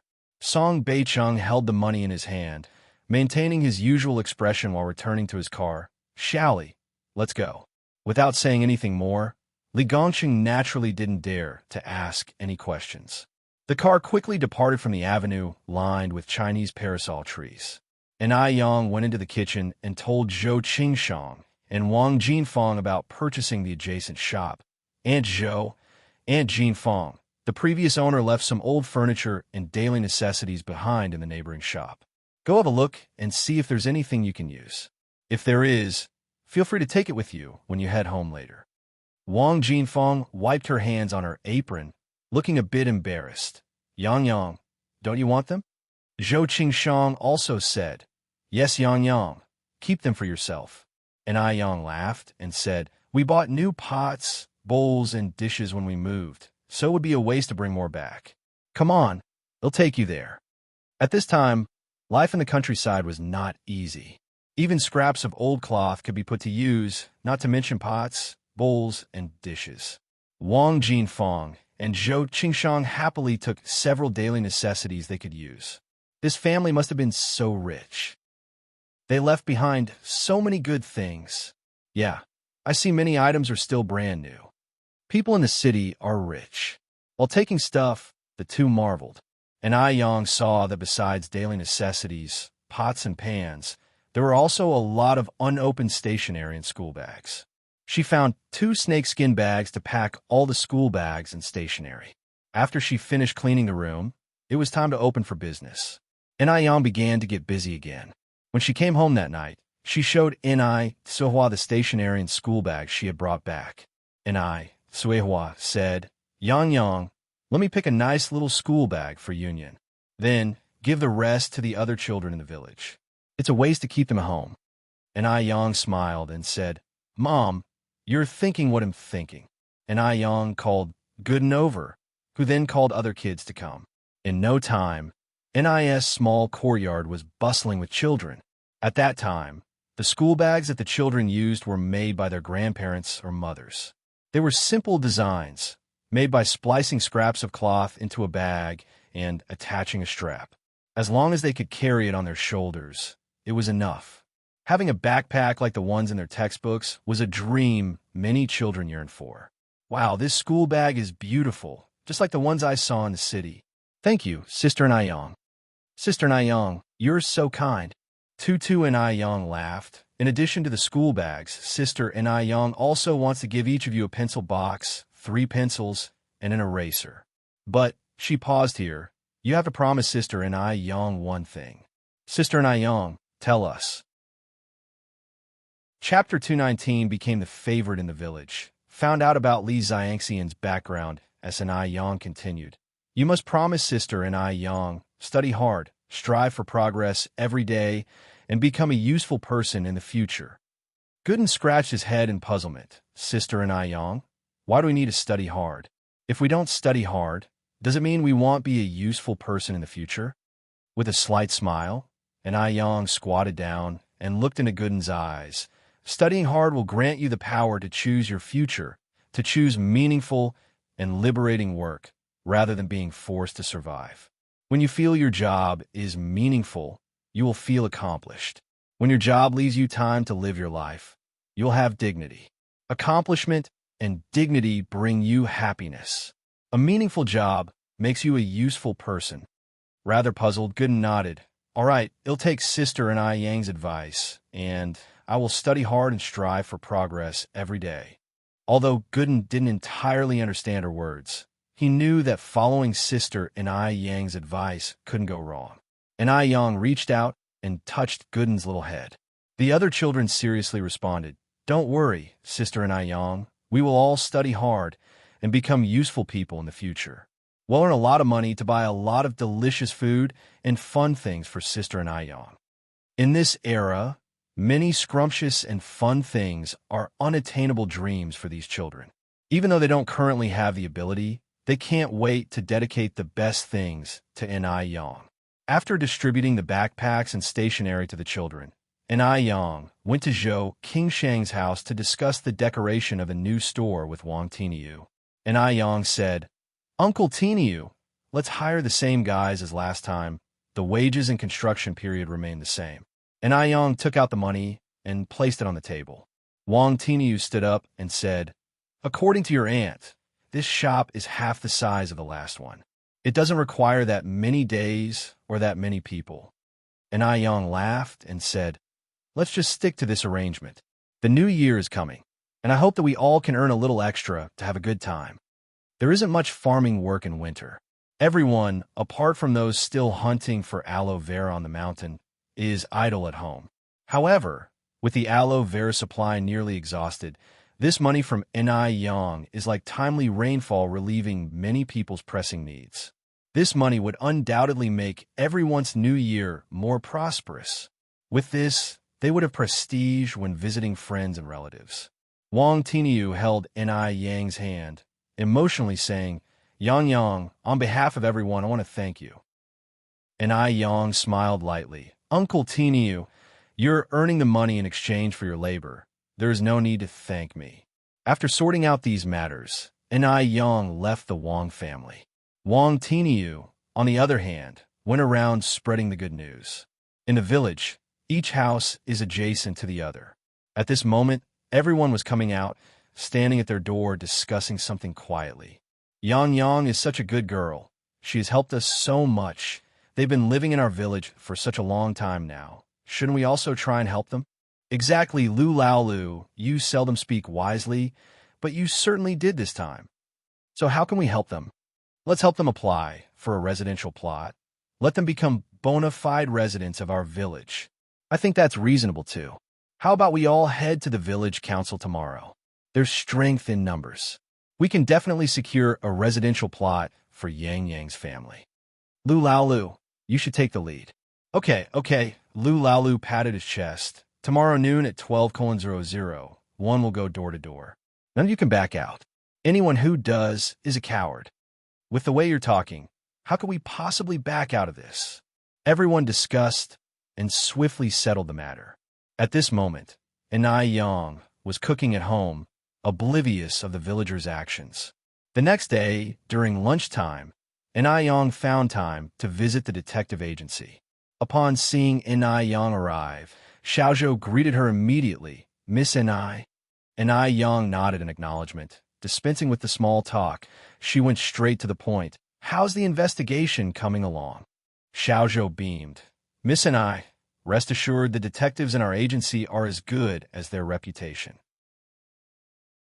Chapter 2, 20 became the favorite in the village. Found out about Li Xiangxian's background _6.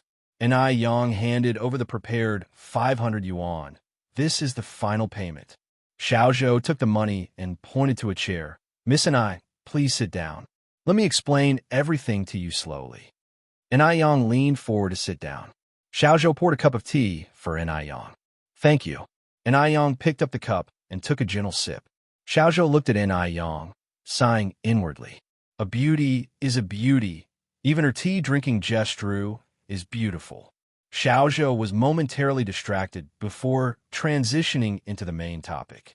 The Li Shu you asked me to investigate last time is a rustic from Haiqing City. At 18, she was pregnant before getting married to a local thug named Sun Shiwu. At 19, she gave birth to a daughter named Sun Dalian. But Sun Shiwu is addicted to gambling, so Li Shu's married life was unhappy. 3 years ago, Li Shu suddenly ran away with her 17-year-old daughter Sun Dalian. According to our investigation, she is now married to a man from Dam Village. With the surname of Mu, she just had a son not long ago. But her daughter Sun Dalian seems to have disappeared from the face of the earth. Upon hearing this, Yang slightly narrowed her eyes. So, Li Shu really had a daughter. How much truth had she missed in her previous life? What about Li Xianxian? Yang continued to ask. Xiaozhou continued. Li Xianxian is 20 years old this year and is currently studying at Beijing Institute of Technology. According to her school registration records, she is an orphan who grew up in an orphanage. Oh, by the way, a year ago, while she was in school, she displayed her bravery by helping the old lady Mo who had been robbed, even saving her life. So, Miss and I advise you not to set your sights on Li Xianxian. The Mo family isn't someone we can afford to offend. And Yang maintained her composure, asking, do you have Sun Shiwa's specific address? Yes. Xiaozhou nodded and handed Yang a document bag. In here is the Sun Shiwa's family situation as well as his detailed address. Thank you. And Yang reached out and took it. Xiaozhou smiled and said, you're welcome, it's our duty. And Yang's gaze swept over Xiaoza's features. Then she said, Mr. Zhou, have you been losing your appetite and suffering from insomnia recently? Yes. Xiaozhou immediately nodded. Miss and how did you know? And Yang gave a faint smile. I happen to know a bit of traditional Chinese medicine. Xiaozhou asked. Then Miss and is there any hope for my situation? He had been suffering from insomnia for a long time, causing him to be lifeless for any work. He had visited the hospital several times and was given many sleeping pills by Western doctors. Initially, a few sleeping pills worked, but gradually, even sleeping pills didn't work. And Yang said with a smile, it's not that serious. In your case, you just need to buy some sour jujube kernels from the pharmacy. Use 15 to 30 grams each time, crush it, and boil with water until it becomes a paste. Drink it before bed every night. Xiaozhou exclaimed in surprise, is it that simple? Does this really work? And Yang nodded. It's that simple. And Yang isn't a talkative person, and she wouldn't have given advice for such a small problem. However, Xiaozhou is a detective, and he knows many things ordinary people don't. Building a good relationship with a detective isn't easy, and this was a perfect opportunity. An opportunity to win people's hearts. The wider her social circle gets, the more people she can approach when she encounters difficulties in the future. Of course, whether to believe it or not is up to Xiaozhou. As soon as she finished speaking, Yang took her stuff and left. Watching her leaving figure, Xiaozhou scratched his head in confusion. In the evening, when he passed by a traditional Chinese medicine store on his way home, he couldn't help but recall Yang's words. Anyway, buying some sour jujube kernels was not that tough. Let's buy some then. What if it really works? When Xiaozhou came out of the traditional Chinese medicine store again, he had an extra bag of sour jujube kernels in his hand. That night, Yang lay in her bed, thinking about the matters regarding Li Shu, Sun Dalian, and Li Xianxian. She now has a bold hypothesis. If Sun Dalian is Li Xianxian and Li Xianxian is Sun Dalian, then the mother-daughter relationship between Li Xianxian and Li Shu would hold true. The reason why she was tricked by the Mu family into marrying an eunuch was also orchestrated by Li Shu. And in her previous life, the person she saw at the moment of death was Li Xianxian. Could this mean that Li Xianxian, like herself, had also been reborn? Except Li Xianxian had already been reborn in her previous life. Moreover, the reason for Li Shu's marriage to the Mu family was also because Li Xianxian wanted to keep herself in check.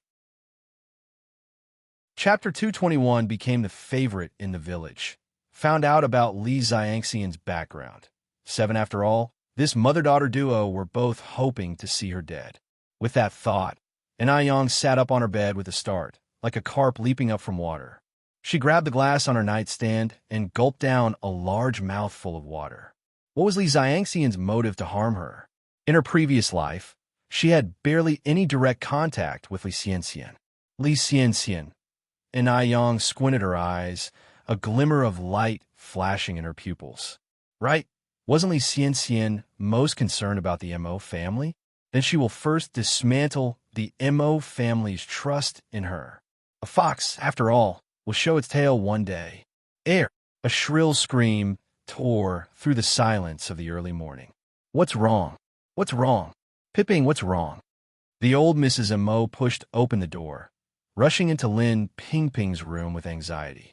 Ever since Lin Pingping was discharged from the hospital, she had moved into the Mo family's villa. Auntie, look at my face. Lin Pingping was so excited she was beside herself. Under the light, Lin Pingping's face was glowing, perfectly blending shades of white and pink. There wasn't a single pimple or even a pimple mark in sight. Her skin was soft and smooth like tofu. It's better. It's better. Old Mrs. Mo covered her mouth in astonishment, her voice trembling. Ping Ping, your face is better. Lin Ping Ping jumped up in joy. Annie, I'm healed. My face is finally healed. The aunt and niece embraced, crying, Ping Ping, your pain has finally turned sweet. Lin Ping Ping's voice choked up, unable to say anything. After a while, she finally said, all thanks to Yang. Without her, I would never have today. Had it not been for Yang saving her, for Yang awakening her, for Yang generously giving her the acne cream, Lin Pingping could not even imagine where she would be now. Perhaps she would already be a corpse at the bottom of a lake. Even if she had lucidly survived, she might still be the servant of the Hong family. Yang was like a beacon of light guiding her way in life. Without Yang, she would still be lost in the darkness. Old Mrs. Mo gave a long sigh. Yang is a lucky star for our family. I hope that number 6 can show some spirit, put forth some effort, and marry Yang home early. Upon hearing this, Lin Pingping looked surprised. Annie, are you saying that number 6 likes Yang? Yang is such a beautiful girl, said old Mrs. Mo with a chuckle. Not just number 6, even one like her when I see her. Upon finishing her sentence, old Mrs. Mo looked a little worried, just unsure whether Yang has feelings for number 6. Just then, a rush of footsteps came from outside the door. Mrs. Mo. Mrs. Mo. What is it? Old Mrs. Mo turned her head to look at the maid. Speak slowly if something is wrong. The maid continued. We just received a call from the hospital. Miss Xianxian has now awoken. Old Mrs. Mo looked excited. Really? Indeed. The maid nodded. Old Mrs. Mo clutched Lin Pingping's hand tightly and laughed. Oh my, it's such a blessed day. All the good news came at once. Li Xianxian has woken up, and Lin Pingping was extremely happy too. Great, Annie. Let's go to the hospital and see Xianxian. Yes. Old Mrs. Mo agreed. Let's bring Baichuan along and go together. Mo Baichuan, who was busy at the base camp, was called home by old Mrs. Mo with a phone call.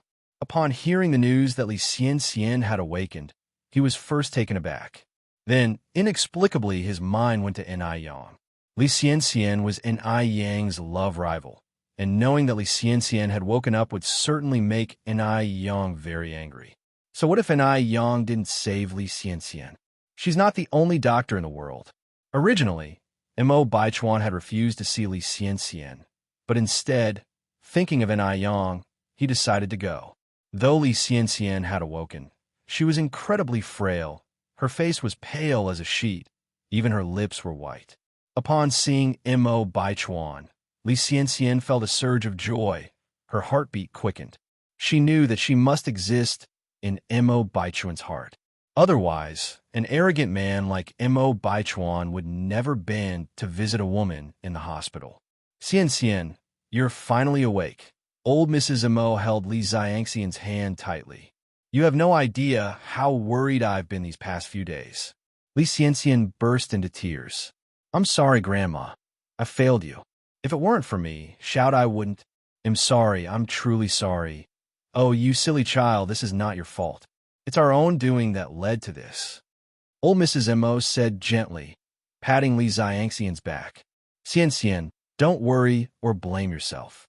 Xiaodai's okay now. What? Li Xianxian went rigid, thinking she must have misheard. Mo Hudy is alive? Mo Hudy is actually alive. How could Mo Hudy be alive? Li Xianxian had put on an appearance of utter despair, so nobody noticed her abnormal reaction. Li Xianxian took a moment to compose herself before she managed to choke out. Grandma, is Xiaodai really okay? Please don't try to comfort me by... Old Mrs. Mo laughed. Silly child, why would I lie to you about such a thing? Not only is Xiaodai okay, she has been running around energetically and can even start school next year. What the hell happened? Could she have made a mistake?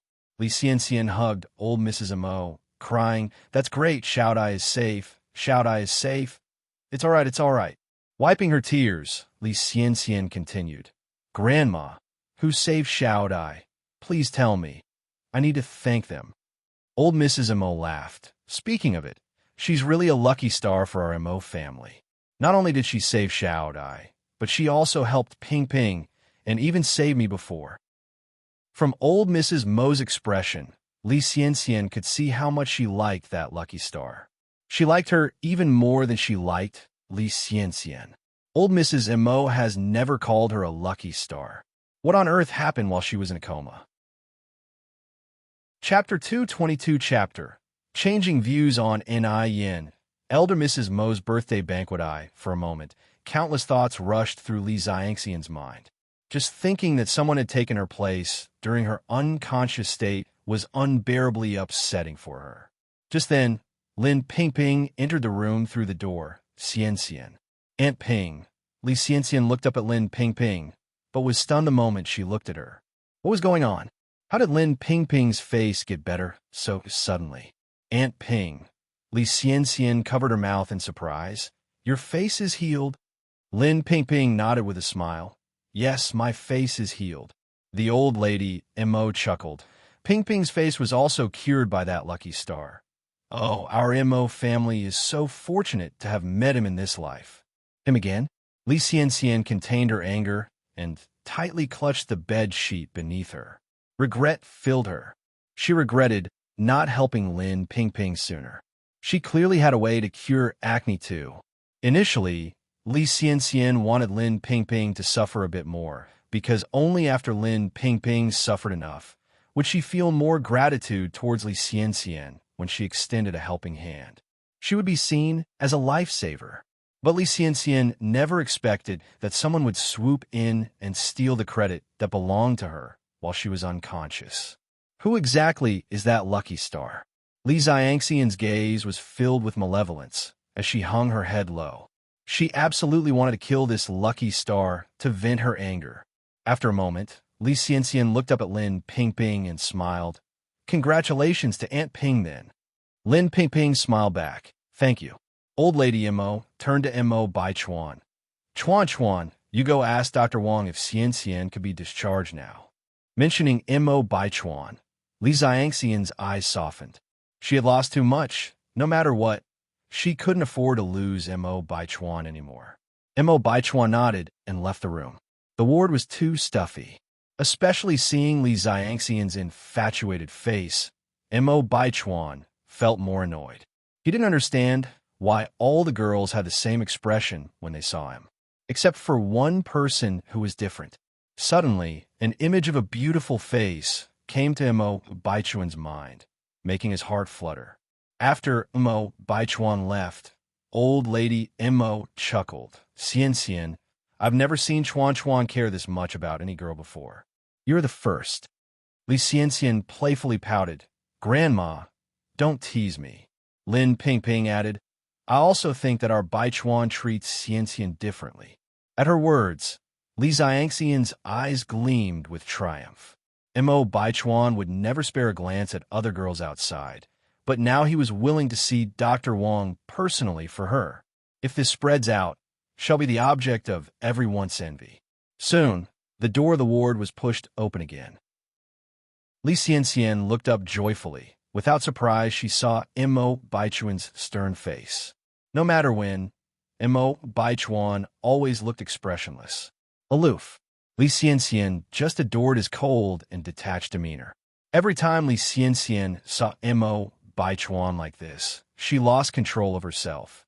After all, which woman wouldn't love a man with power, wealth, beauty, and prestige? Li Xian gazed at him lovingly, her eyes brimming with adoration. Mo Baichuan frowned slightly. The moment his eyes grazed over Li Xian, they filled with a hint of disgust. Dr. Wang held Li Xiangxian's medical records and said, My lady, Miss Li could be discharged from the hospital now, but she needs time to recover and must not be disturbed. Old Lady Mo nodded. All right, I understand. Chuan, did you hear what the doctor said? Old Lady Mo turned to Mo Baichuan. Mo Baichuan nodded. One heard. Old Lady Mo continued. Since you heard, then you will take Xian home. Remember what Dr. Wang said. She can't work during this period, and you need to help her take a leave from school as well. Mo Baichuan wanted to refuse, but thinking of Ni Yang, he swallowed his words of rejection. Ni Yang doesn't like Li Xian, doesn't he? So, he wanted to show an affinity for Li Xian. Let Ni Yang be jealous of Li Xian. Jealousy makes people ugly. Then, Ni Yang will eventually reveal his feelings for him. Chapter 223, Changing Opinions about Ni Yang. Granny Mo's Birthday Banquet _2. Yes, exactly like that. Meanwhile, Li Xian expectantly looked at Mo Baichuan. She was wagering whether Mo Baichuan would agree with the old Mrs. Mo. If he did, it meant that he was indeed treating her differently. Sure, Granny. He agreed. Mo Baichuan had agreed to take her home. Li Xiangxian's heart was beating so fast with excitement that she even forgot that there was another little angel in the Mo family. Mr. Mo, thank you, said Li Xian, looking at Mo Baichuan with shyness in her eyes. The expression on Mo Baichuan's face was somewhat indifferent. No problem. Old Mrs. Mo teased. Xian, you and Chuan have known each other for so long. Why are you still calling him Mr. Mo? That's so formal. You should just call him Baichuan. Calling Mo Baichuan by his name, Li Xian was overjoyed, but she managed to control her emotions. She looked cautiously at Mo Baichuan. Can I? Sure. Mo Baichuan suppressed his distaste and nodded. He wanted to show Ni Yang how good and special he was to Li Xian. Otherwise, he couldn't provoke Ni Yang. Li Xian was so thrilled she didn't know what to say. She was probably the first girl in history who could call Mo Baichuan by his name. This felt absolutely glorious. Both older Mrs. Mo and Lin Ping had smiles in their eyes.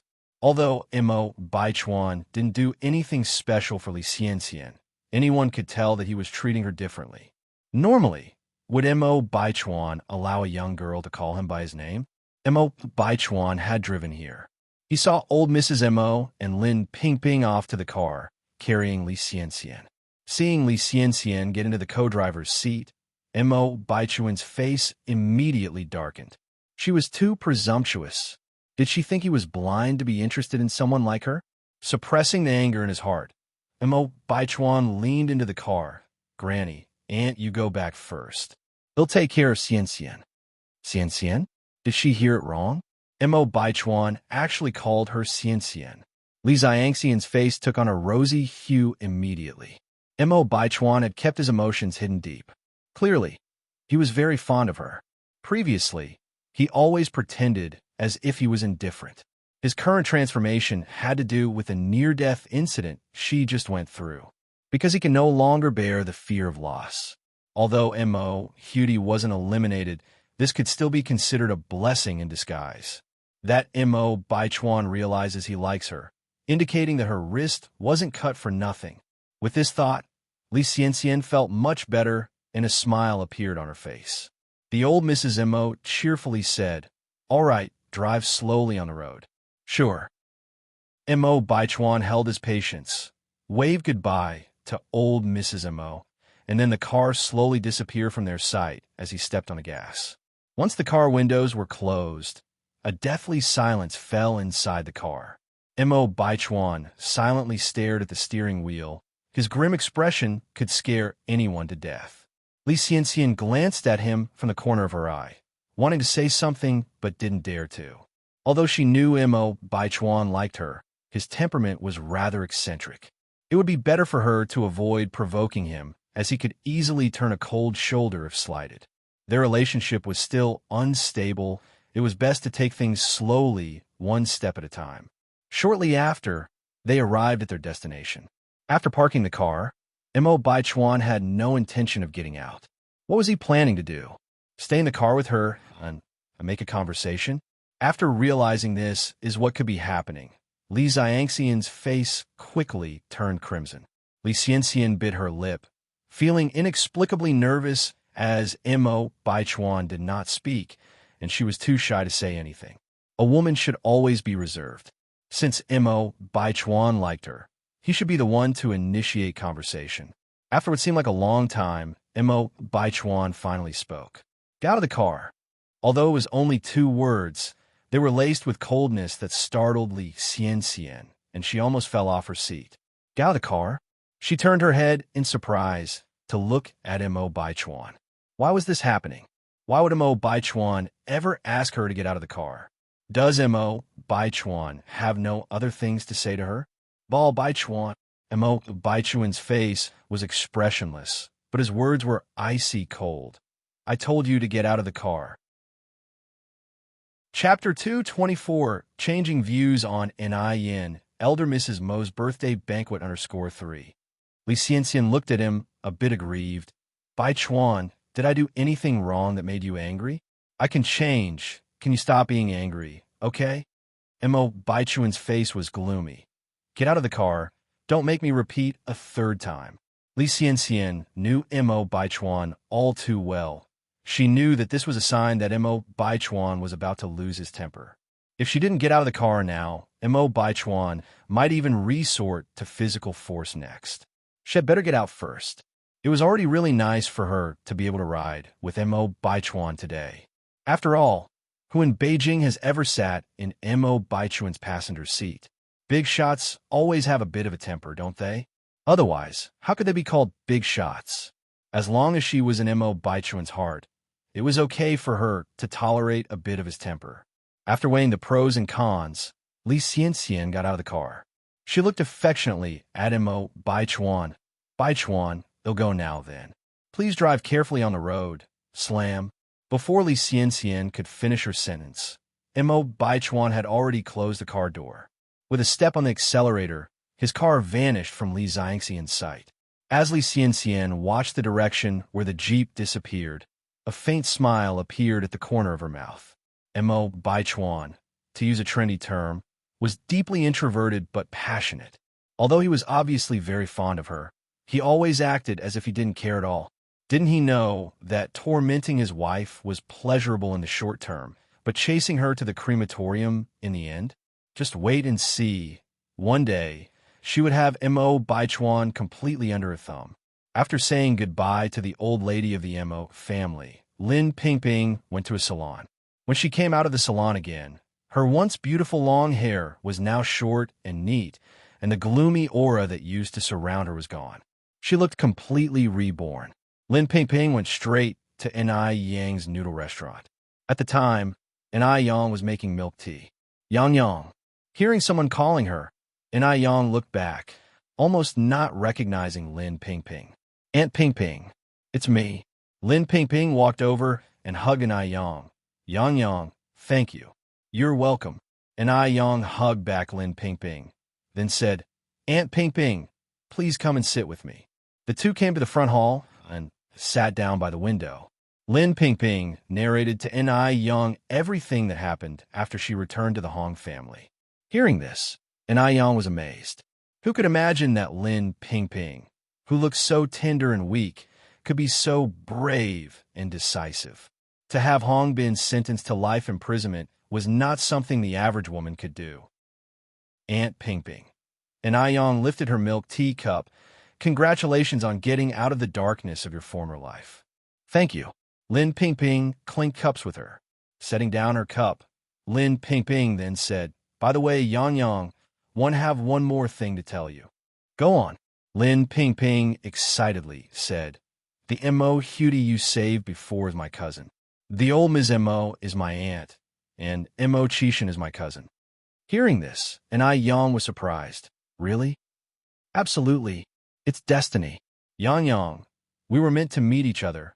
I believe that in the near future, our relationship will be more than just good friends.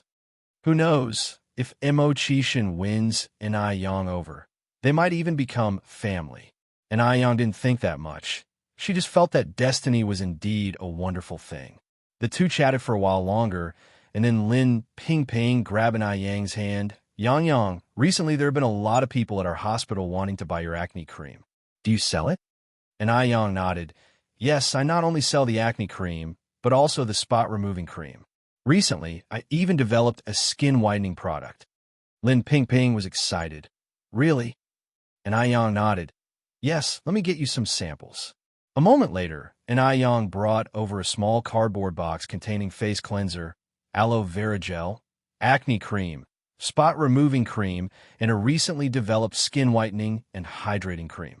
As Lin Pingping had only used the acne cream before, Ni Yang took the time to introduce the effects of the other products one by one.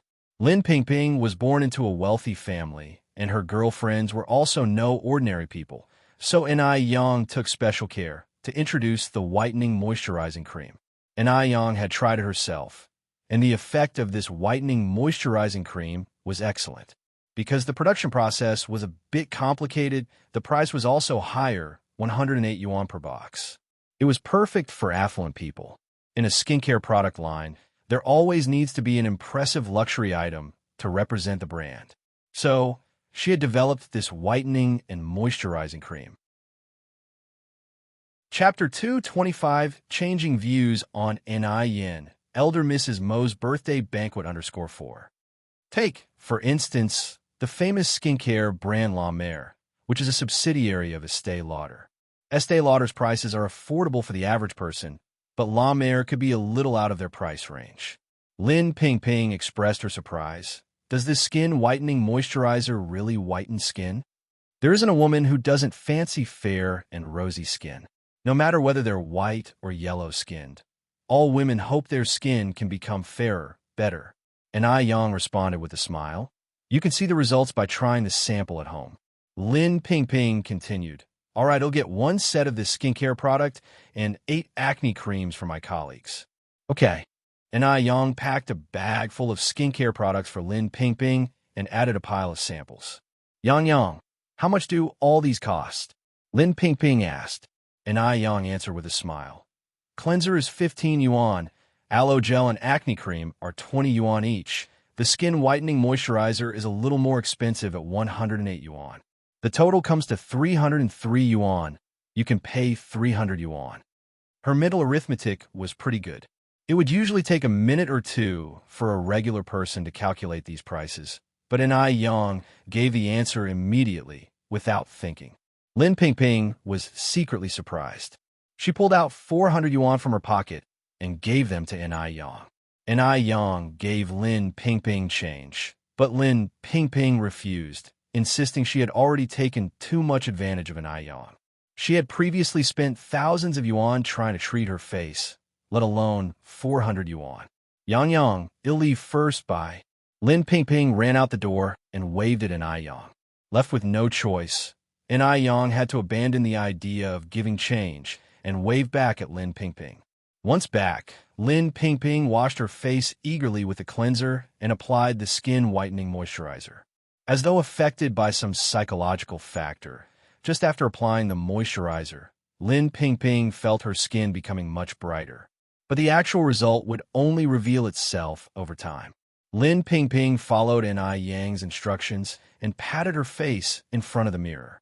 Ring ring. A series of urgent alarm tones woke up the person still in a deep sleep.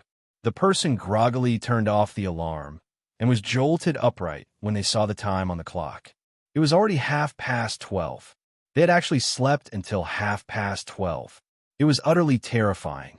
They quickly got up, dressed, brushed their teeth, washed their face, picked up their briefcase, and rushed out the door. A passing subordinate greeted him. "Zhou, you look pretty good today." Only when Xiao Zhou arrived at the detective agency did he realize that he had actually fallen asleep last night and had overslept this morning.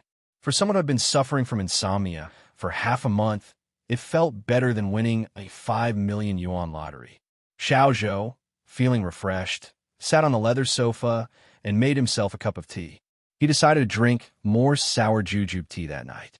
He hadn't expected the sour jujube tea to have any effect, but after just one day, his sleep improved significantly.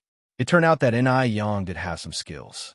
Problems that the doctors in big hospitals failed to solve were resolved by N.I. Yang with just a prescription of sour jujube tea. He would remember this favor in his heart. N.I. Yang didn't sleep well last night. She spent the entire night thinking about Li Xianxian, and then she had a dream. She dreamt of her past life, seeing a woman with a blurry face pushing her off the balcony of the 36th floor. She died on the spot, and Yang couldn't forget the gruesome scene. Was it a dream, or was it reality? Moreover, she had a feeling that the woman who pushed her off the building was Li Xianxian. However, Yang still couldn't figure out why Li Xianxian would harm her. "Boss, you've made a mistake. One only wanted 2 bowls of noodles. You gave me an extra one." The customer's reminder brought Yang back from her thoughts.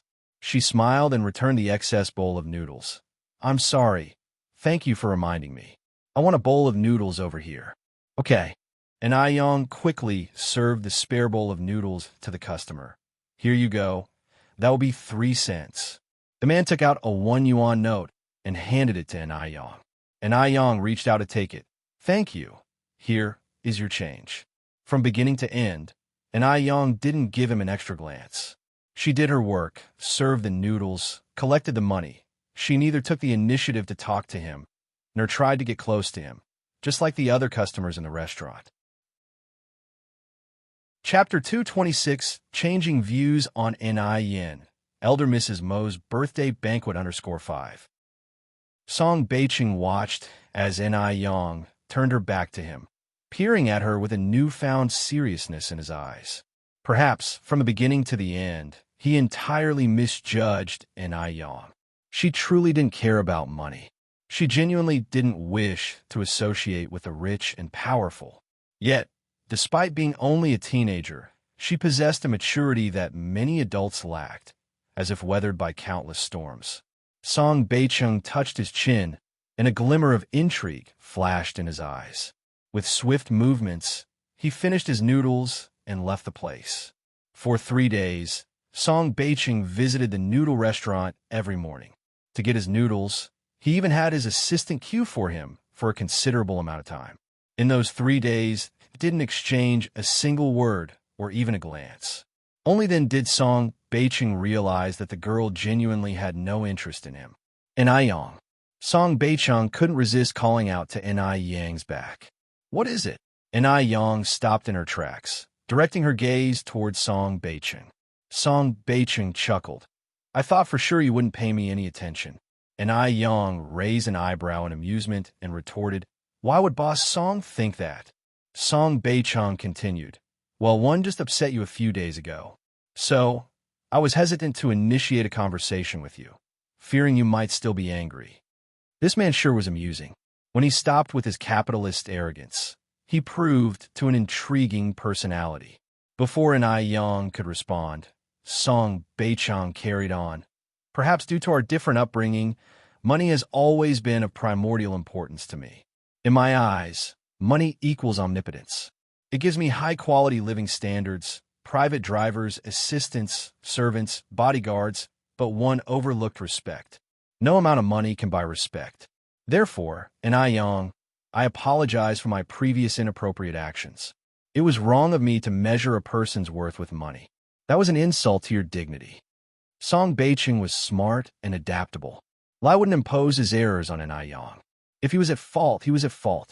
And so, he owed Aiyang an apology. Aiyang didn't expect Song Beiqing to say such words. She thought Song Beiqing was a thorough capitalist, but his realization of his faults was quite profound.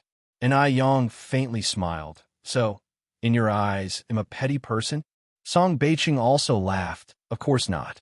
With those words, Song Beiqing continued. They say laughter eliminates all hatred. So, in Aiyang, can we turn over a new leaf and forget the past incidents? Without any hesitation, Aiyang reached out her hand toward Song Beiqing. I am Aiyang. Nice to meet you. Nice to meet you too. Song Beiqing courteously shook Aiyang's hand. By the way, don't call me Boss Song anymore. Just call me Song Beiqing. After all, the point of a name is for people to use it. Okay. Aiyang nodded faintly. Song Beiqing continued. Now that we are friends, may I first ask you a question? Sure. After a moment of thought, Song Beiqing said, but you must promise me not to get mad after I ask this question. Rest assured, Aiyang smiled, I am quite reasonable. The implication was that as long as Song Beiqing's question was within bounds, she would not take offense. With some hesitation, Song Beiqing asked, Aiyang, do you really not like money? This question had been bothering Song Beiqing for quite some time. Does anyone in this world truly not care for money? Although he was aware that Aiyang would certainly frown at his question, Song Beiqing was simply too curious about her answer. Unexpectedly, Aiyang not only did not get angry, but also broke into a hearty chuckle. Like money? Of course one do. If one didn't, why on earth would I open this noodle restaurant? Just like you said, money provides a superior lifestyle. Everything I am doing is for a better tomorrow. There are no people in this world who do not like money. Money is essential for survival. Without money, even the most basic needs can't be met, let alone prospering in life. Aiyang liked money, but she wasn't a gold digger. There was no point hiding what she genuinely liked.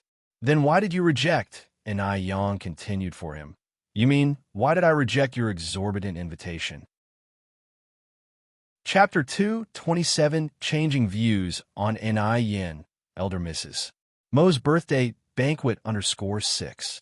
Song Beiqing nodded, and Aiyang said, I like money, but at the same time, I only like the money I earn myself. Your sky-high solicitation to me is no different from charity, so I choose to reject it. I prefer being down-to-earth rather than unexpectedly rich overnight. Song Beiqing was taken aback. He didn't expect such an answer from Aiyang. She had her own thoughts and was very frank. She was not like a typical girl. She was outstanding. After a moment, Song Beiqing continued to ask, what's the difference between windfall wealth and working hard to earn money? Just then, an old man walking his bird happened to pass by the shop. Aiyang pointed at the bird in the cage and then at the bird singing high in the camphor tree. It's about like the difference between these two. Song Beiqing was stunned again. Aiyang's voice came again. I'd rather be a poor bird in the sky than a golden canary in a cage. I'd rather be a poor bird in the sky than a golden canary in a cage. A simple phrase of 14 characters, yet it contained countless life wisdoms. If he hadn't heard it with his own ears, Song Beiqing would never have believed that these words came from the mouth of a young girl. Song Beiqing had been around for a long time, had seen too many people blinded by wealth, including young girls in Aiyang's age or even younger. These girls of tender years, willing to sell everything for a better life, refused to be a golden canary. They were just afraid they wouldn't get the chance to be one. Because Song Beiqing had seen too many people like this, he initially thought Aiyang was one of them. He didn't expect to be wrong once. A helpless smile emerged in Song Beiqing's eyes. Aiyang, it's an honor to know you, Song Beiqing said to Aiyang earnestly. Aiyang laughed lightly. I'm flattered that I've managed to impress Boss Song. Song Beiqing chuckled. You're still calling me boss? Isn't this mocking me? It's just a slip of the tongue, and Yang replied. I haven't gotten used to the change yet. Just then, the sound of Li Gongsheng urging came from outside the door. Master, it's time. Song Beicheng looked at his wristwatch. I have something else to attend to. He'll leave first. We can talk again when we both have leisure. Okay. And Yang nodded. Song Beicheng pushed the door and left. Even as he sat in the back seat, a light smile still lingered on his face. Song Beicheng was genuinely happy today. He hadn't met a girl as straightforward as Yang in a long time. The feeling was akin to finding a soulmate. There was no gender difference involved. Communicating with Yang was a delightfully relaxed affair. She was nothing like other pretentious wealthy daughters. Instead, she exuded an unbridled spirit of freedom. This was something the females of this era lacked. Sitting back in the rear seat with his legs crossed, Song Beicheng's right index finger intermittently tapped on the car window. Seeing the contented face in the rearview mirror, Li Gongsheng was utterly impressed by Yang. Yang was truly amazing. She had even managed to bring Master Song to submission. After resting at the base for a few days, Li Xianxian came to the Mo family to visit old lady Mo and Mo Hudy. Xianxian, how do you feel now? Asked old lady Mo with concern. Li Xianxian smiled. Granny, you don't have to worry. I'm feeling much better now. That's good. That's good. Old lady Mo patted Li Xianxian's hand. After glancing around, Li Xianxian asked, Where's Xiaodai? Old lady Mo replied, Xiaodai is upstairs. Li Xianxian said with a smile. Then he'll go see Xiaodai. He'll go with you. Old lady Mo stood up and followed Li Xianxian's steps. Li Xianxian immediately supported old lady Mo's arm, and they headed upstairs. In the upstairs room, Mo Hudy was focused on writing something at her desk. She was so absorbed that she didn't notice old lady Mo and Li Xianxian's entry. Xiaodai, your sister Xianxian is here to see you, old lady Mo said with a smile. Mo Hudy looked up and offered a polite greeting. Hello, sister Xianxian. Li Xianxian came over with a smile. Let your sister take a look. What is our Xiaodai writing? Mo Hudy quickly closed her notebook. Sister Xianxian, I'm writing a diary. Diaries are private, and snooping into them is an intrusion. Li Xianxian gently patted Mo Hudy's head.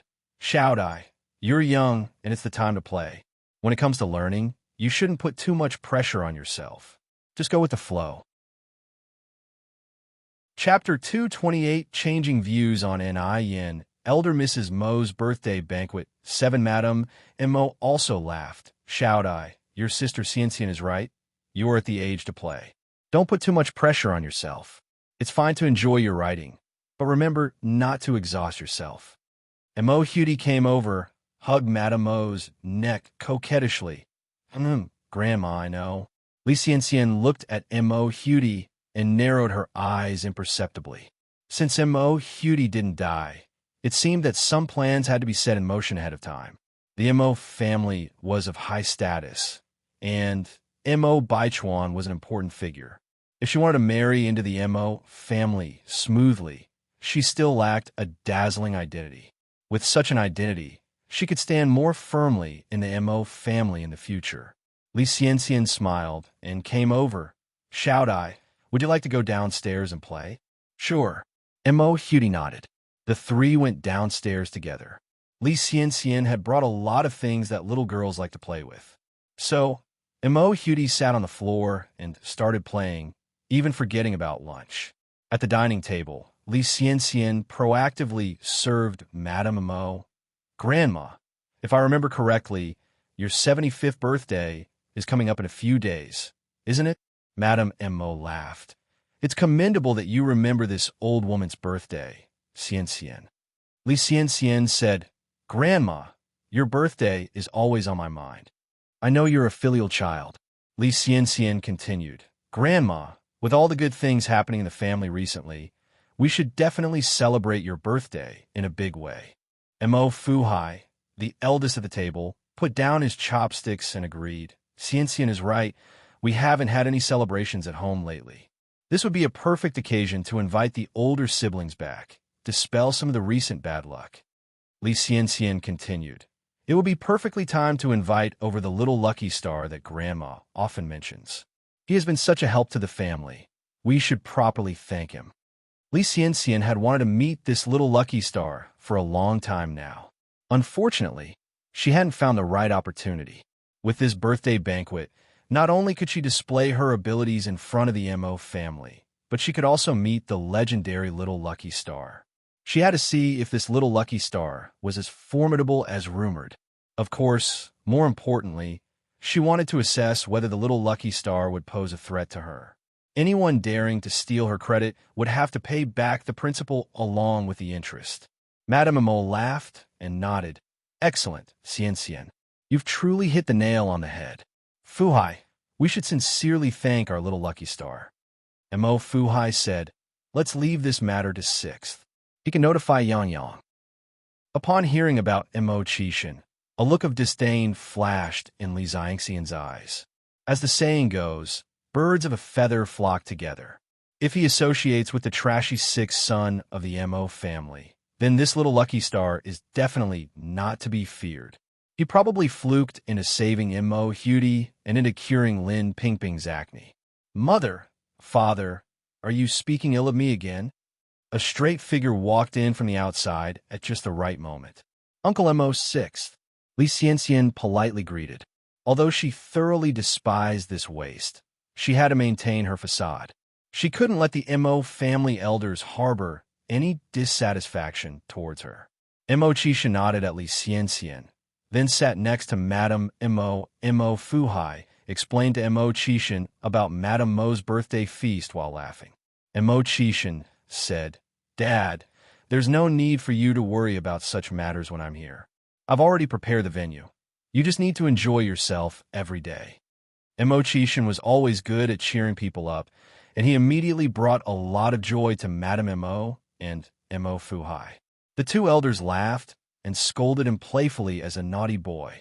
Qixin, don't be hesitant to spend money on such matters. Take this passbook. Mo Fuhai ordered the servant to bring a passbook. Seeing this, Li Xianxian's scorn was evident in her eyes.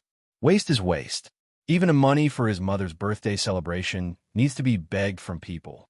Such a son was really good for nothing. Unfortunately, Madame Mo and Mo Fuhai cherished Mo Qixin so much. Old age surely does make one's vision go hawkish. Mo Qixin handed the passbook back to Mo Fuhai. Dad, you don't need to worry about money. Your son is not waste. I can assure you that I will make Mom's birthday celebration grand. Considering his son's pride, Mo Fuhai could only put away the passbook. You promise me that you'll speak up if anything goes wrong. Mo Qixin nodded. Madame Mo added, Oh, Qixin, there's another thing that needs to be done. Mo Qixin said, No problem, Grandma. Whatever you command, even if it means climbing mountains of swords or diving into seas of flames, I will get it done. Madame Mo laughed heartily at Mo Qixin's joke, this child always jesting. Once settled, she continued, It's about Yang Yang. No matter what, you have to get him to attend this birthday banquet. Mo Qixin immediately stood up and saluted in the style of a TV drama. Yes, madam. What a rascal. By the way, why didn't Xiao Dai come to eat? Mo Qixin asked. Madame Mo replied. When Xianxian came earlier, she brought a bunch of new and interesting things for Xiao Dai. She's in the living room, setting up her new toys. Every child has a playful nature. Mo Qixin nodded and continued eating. After the meal, Mo Qixin went to find an Yang. Besides inviting him to the birthday banquet, he had to deliver some goods to him as well, a shipment of 10,000 disposable paper cups that Yang had ordered through him. Wu Darning helped Mo Qixin tie the 10,000 disposable cups to the back seat of his bicycle. Brother Six, should I deliver these to sister-in-law by car? No need. Mo Qixin checked whether the cups were secured tightly. They'll deliver them by bike. Wu Darning was puzzled. Mo Qixin clearly had a luxury car at his disposal, but insisted on using this little broken bicycle. This didn't fit his image at all. You're tuning in to the Romance Rendezvous YouTube channel. We're so grateful for your support, and don't forget to subscribe to join us on this incredible journey through captivating stories. Your generosity through donations truly makes a world of difference, as it's the primary source of revenue that allows me to expand and enhance this channel for you. Thank you from the bottom of my heart for being a part of this adventure.